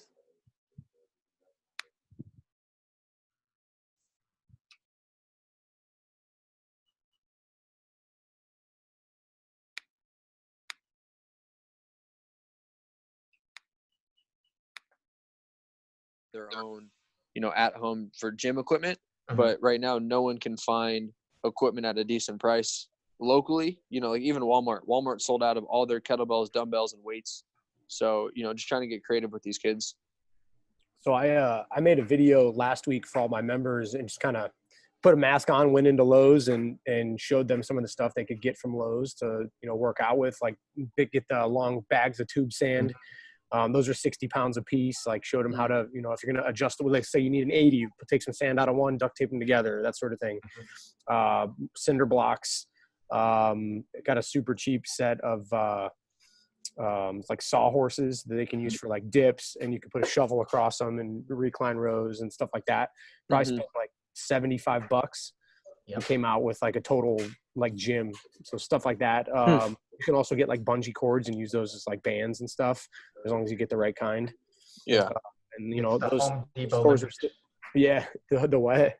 The Home Depot Olympics. Yeah. And I mean, I had quite a few of my members run out and get it because like they have stuff on order, but literally it's going to be 3 weeks before that stuff gets delivered. So, and the nice thing about those places too is they're doing like free delivery. So if you order more than $50 worth of stuff off their website, somebody will deliver it to you. And you charge so anyway, there's some things there. Yeah, last 2 weeks ago we shot maybe 6 hours worth of videos, and everything was like, overcoming isometrics using towels and sheets, and just trying to get them to get some type of strength adaptation or neuromuscular adaptation, because they can't. No one has, like, some people have 5 or 10 pound dumbbells from Mom's Jane Fonda video, but come on, they're not getting any benefit out of that. And even increasing volume, increasing frequency on body weight.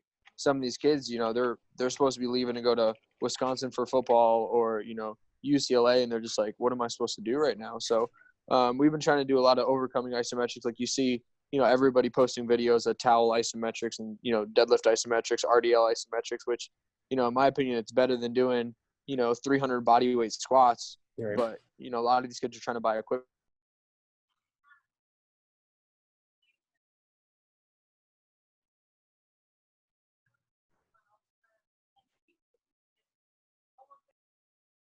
The level after that would be, I guess, letting him go as well. As of right now, I'm good for April to keep those guys on. So we'll see what happens after that. Sorry. I'm just eavesdropping. Yeah. Well, Jay, what are you thinking with your coaches? So yeah, I'm on the same. We've essentially planned out for April and we'll be all right. But going into May, June, it's gonna harder decisions. I did file all the paperwork with my bank yesterday morning for the PPP, so we'll see what happens with that. But yeah, I mean, same boat. I'm gonna have to start making some harder decisions than if it goes extended. Yeah, I don't know. I think that PPP thing too, like everybody who's not running a business thinks every single human is getting it. In like reality, that's not how it's going to go down. You guys cannot use that for any of your 1099 employee people that work for you, though. I don't have any 1099s. You're all employees? Yeah. Cav, what's the facts on that as far as like when I applied for that, they asked for all the 1099s info? Yeah, because the number that you can apply for is 2.5 your average monthly payroll, and that's going to be the thing that is going to be forgiven, which is of your W-2s. Your 1099s, you could use it for your rent, because they're trying to.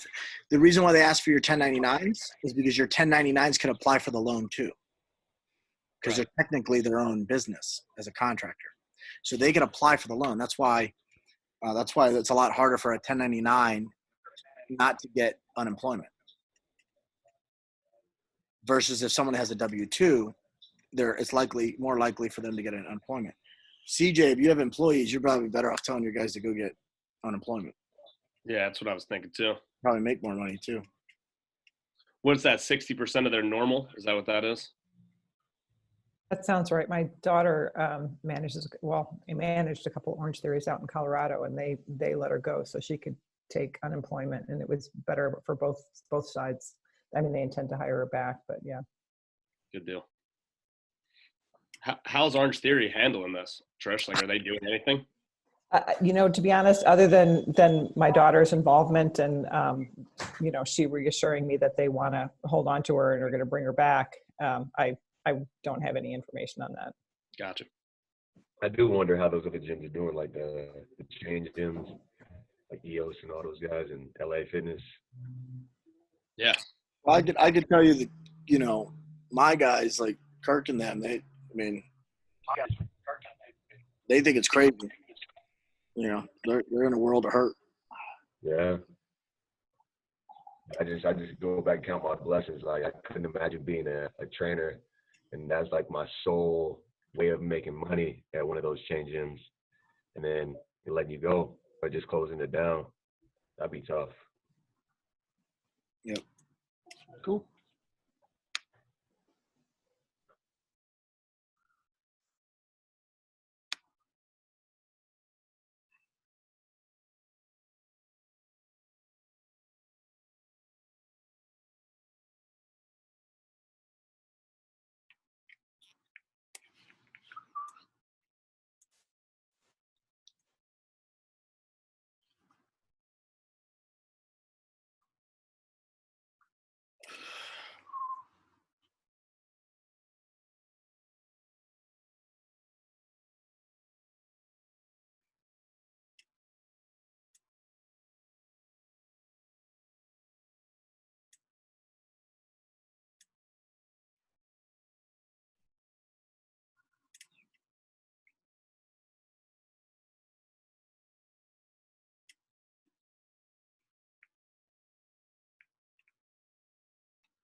Welcome back. We didn't need the extra time. We killed it. That's great. So skinny. My cat's getting on quarantine. That's awesome. So fat.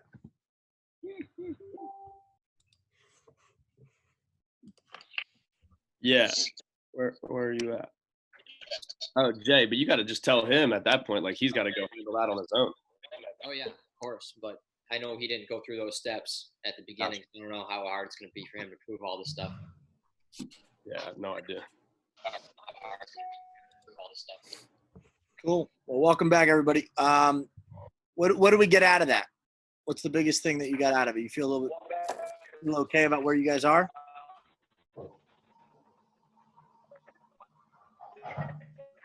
See you, Nick. Hey, Nick, you gonna do that thing with your boy for Zoom? We pushed it back to next week. We might do the snipe thing. You're talking about the snipe one or the one with Schreiber? The one I posted yesterday? Well, yeah, I mean, just with one of your guys, we could schedule it so that everybody can have access to it. This is what I'm talking about, like scaling everybody's time. Yeah, I'm organizing it. We were going to do it this week, but I think we're going to push it to next Tuesday. Cool. Yeah, just so I'll schedule it and I'll let you know. That'd be great. Thanks. So I want to go back to like understanding kind of like the models of stuff. Like you gotta go back to your messaging. You gotta stay anchored. We gotta be very strategic about what we're doing, and then we have to drive business, right? If we don't, there's gonna be a huge problem. So just like when you look at those models, it really helps kind of solve some of the questions that you guys ask yourself. And more than ever now, you have to make really good decisions. So every single day, it's about how do you jump the line, right? My procrastination has kicked my butt on the taxes and the business side of things. And I hope that you guys now more than ever understand why I harp on some of the business modeling concepts, because if you didn't have a communication platform set up beforehand, Train a Row, Coach Catalyst, you guys were struggling to get that up and running. If you didn't have a project management process in order, you're struggling right now to maintain accountability within your staff. If you guys were in an all-in-one solution, now you're stuck between these high expense CRM softwares, that you could be negotiating with and getting out of. And that's the reason why we want to kind of like duct tape it all together. So, right now, like your marketing, I think it's important that you calibrate the message to the current situation. I don't want you to change completely. Like, I don't want you to turn around and start selling something that you're not good at. But it's going to be very difficult. Like Chris, Nick, you guys really run it. You guys run a CrossFit box, right? You don't. No. No, fuck no. Wait, you really believe that? I did the whole time. I'm like, no, we're not a CrossFit. No, not CrossFit. Huh? So you just run group models, strength condition. Yes. Cool. So it's basically CrossFit. So yeah, okay. But my point is with the lower income families that you deal with, it's going to be very difficult for you to go right back to that same model, because it's not going to be the first thing that they go for. So you need to figure out a way that you could serve them in a way that still helps them, whether it be nutrition or supplementation. So for you, you got to pivot within your expertise still. Like, what is your core competency? How can you still pivot within your core competency? If you can't pivot within your core competency, then your core competency isn't that strong. You know what I mean? It's so dialed in, it's so niched down that it's only for a subset of people. And I don't think that your so-called genius is working with lower income families. Does that make sense? So you have to scale that. And there's going to be a percentage of people that can afford it, and then there's people that can't. Well, can you still offer something of that to them so you don't lose that community that you built? And that's where other things come into play.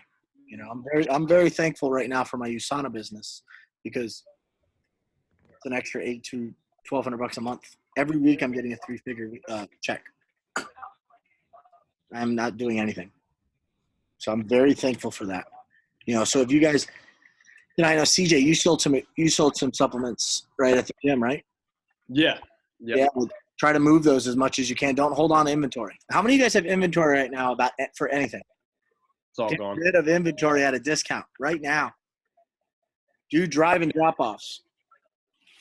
Hey guys, I only got, listen, we're going to try to help you. We know that food or X is an issue. Let's go ahead and try to get rid of as much inventory as possible. Use that as cash. Okay? Don't hold on. How many of you guys got shirts? Get rid of shirts. Get them to your members. Daily drop-offs. Weekly drop-offs. Serious question, Cav. I'm going to drop off a bunch of stuff.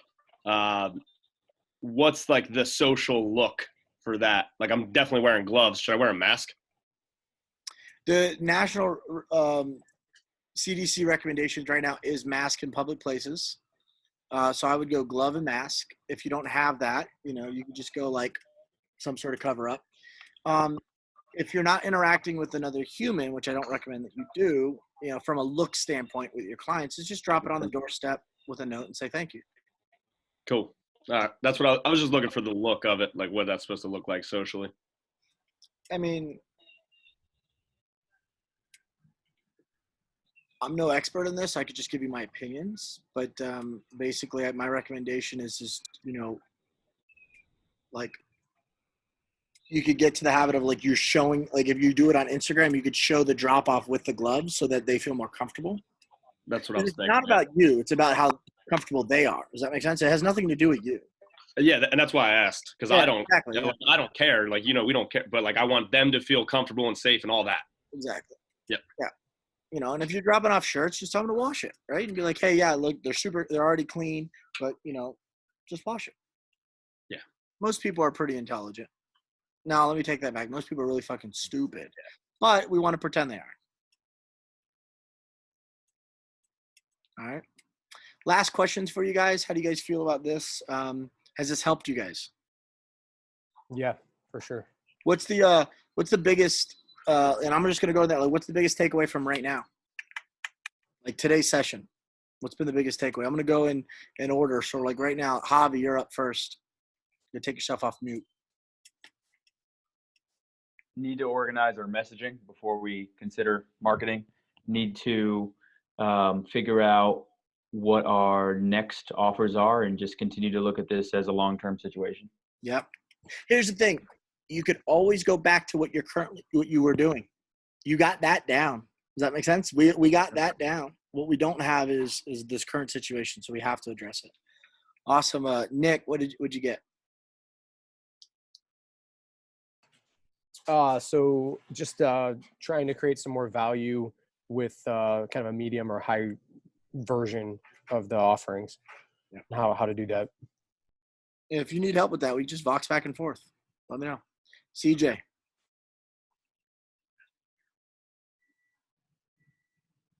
I tried to do the space bar thing, man. That was going to be my big takeaway. This shit sucks. I'm just kidding.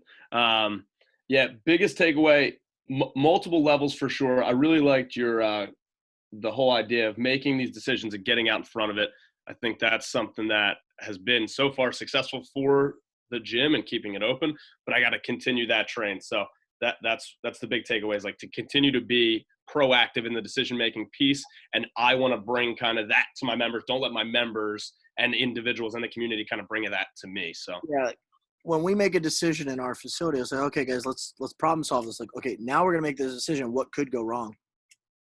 You know, when I run events, I like when we do the Mastermind events, or when we do like my All-American football camp, which I haven't done in years, we sit down and we do like, all right, guys, like I come in and we do a meeting, and the first thing I say is like, hey, you know, this really sucked. And they're like, what do you mean? I'm like, well, the project completely failed. Like the event itself was a flop. And they're like, it hasn't even happened yet. Well, that's the point. The point is to actually do a pre-mortem. I got this from Guy Kawasaki, not Rich Dad Poor Dad Kiyosaki guy. Guy Kawasaki. He wrote a book called The Art of Enchantment, and that's where I got it from. It was fantastic. And one of the things he talks about is pre-mortems and this, what could go wrong. If the event dies, if the business dies, what killed it? And then we prevent all of those measures. And then we look at it and go, okay, we protected this, and this. But we didn't account for X. What can we account for? And we do our best to do that. So we made the decision, I think it was yesterday's meeting, to parents of like, what happens if they want to get out of their 9-month agreement? What are we doing?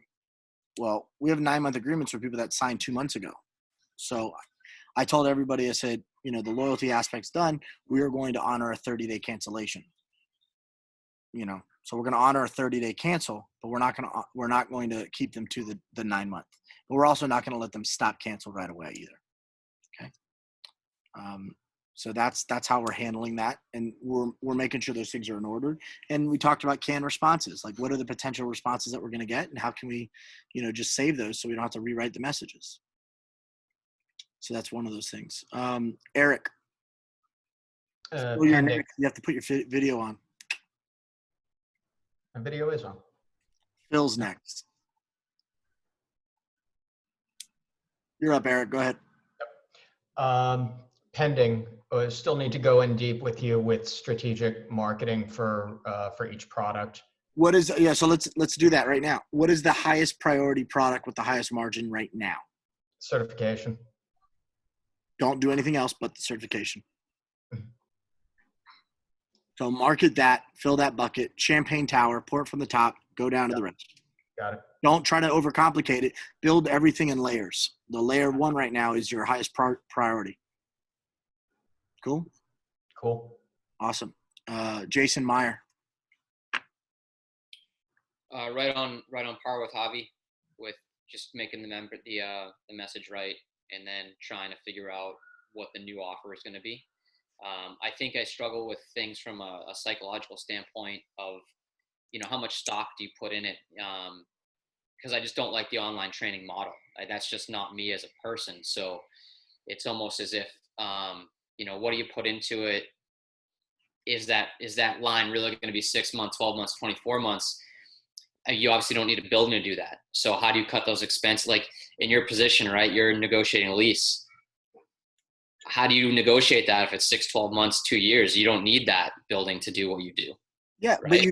but that's the difference between staying anchored right now and being like more reactive. You have to be ahead of that. So if this is what I talk about, like you got to commit. Like if you look at the leaf on the bottom of the Genius models, you have to commit to something. And then you have to have the courage to be able to follow through with it. If you don't change, you're going to die. Like Jason, like this business can survive when you open back up again, if things go back to normal. But if it doesn't, you're screwing yourself. So Right. you like, guys, how many of you guys don't like social media marketing? Like don't like it at all? Okay, you are going to die. Get over it. It's just you're going to die. So you have a choice. Take the pill, eat it, deal with it, move on. Or have an ego and have insecurity and pick a different job. You're going to watch what you built and what you've expanded over the last 3 years go to completely shit. And if you don't like that model, go have a dance party on a virtual call. And I don't mean that, but that's what's happening to the other markets. That's what everyone's saying. Like the brick and mortar model is going to die if you don't build some sort of a base currently right now for that, because we don't know how long this is going to last. Now you're in a better situation because you have you have a semi-private model, not a large group model, and you do have some personal training exclusive stuff. So, but there's going to come a time again where that loyalty number is going to pass, where if they're not open. Guys, we are mandated, government mandated, to not open until June 10th. So that means they're getting billed for April. They're getting billed for May. So March, April, May, and June before we even open. Guys, some of our clients don't even train with us for 4 months out of the year because of their sports cycles. So we're asking somebody to potentially pay for that time, and they can't even use it, and they're not going to be able to use it. At that point, it becomes just criminal. So, my recommendation to you is like pivot now, or you're going to be hard pressed in the position you're in. All right, Phil. So for me, like it's two different things, right? So there's stronger experts, which we do all the roundtables, and my only thing right now is how do I cut the price without like having the perceived value too low either. But that we can talk about that later. Well, let's talk about it right now. Why do we have to cut the price? Stronger experts is how much a month? It's 37. Why would we cut the price? Because nobody wants to pay right now because everybody's out of jobs. I don't believe that to be true at all. Yeah. I think that you're listening to the wrong people. I don't believe that to be true at all. People want access to that level of expertise. All right, well, the roundtables are killing it and all that. Like we've never had that. Like yesterday was just crazy. Like our Zoom was full and people were texting me to come in, and like didn't work. But but I mean, it's not converting to sales as much as I would have thought. So like that, we have to fix that. Yeah, but I would rather have so this is a good example of like the decision-making line. So the green line, right, it's still a survival line. All of them are survival lines. The one drift drops off, and then the other one is the reactive line. And I'm telling you, my thought is, well, he already set up a mastermind discount. He wants a mastermind discount for stronger experts. Dude, he's got a stronger expert discount. A huge discount. Yeah. It's still there, right? Somewhere. Perfect. Yeah. Just go on the thing. It's like insane. I mean, that's as crazy as the discount you're going to get. But Phil, your job is to actually survive right now and build. Your foundation is notoriety, expertise, and cornering the market by staking claim to it. That's your thing right now. So that when it does get going, that's when you could build it. Yeah. Oh so yeah, we're gonna. Don't want to lower the price. You don't want to. I don't think you should lower the price at all.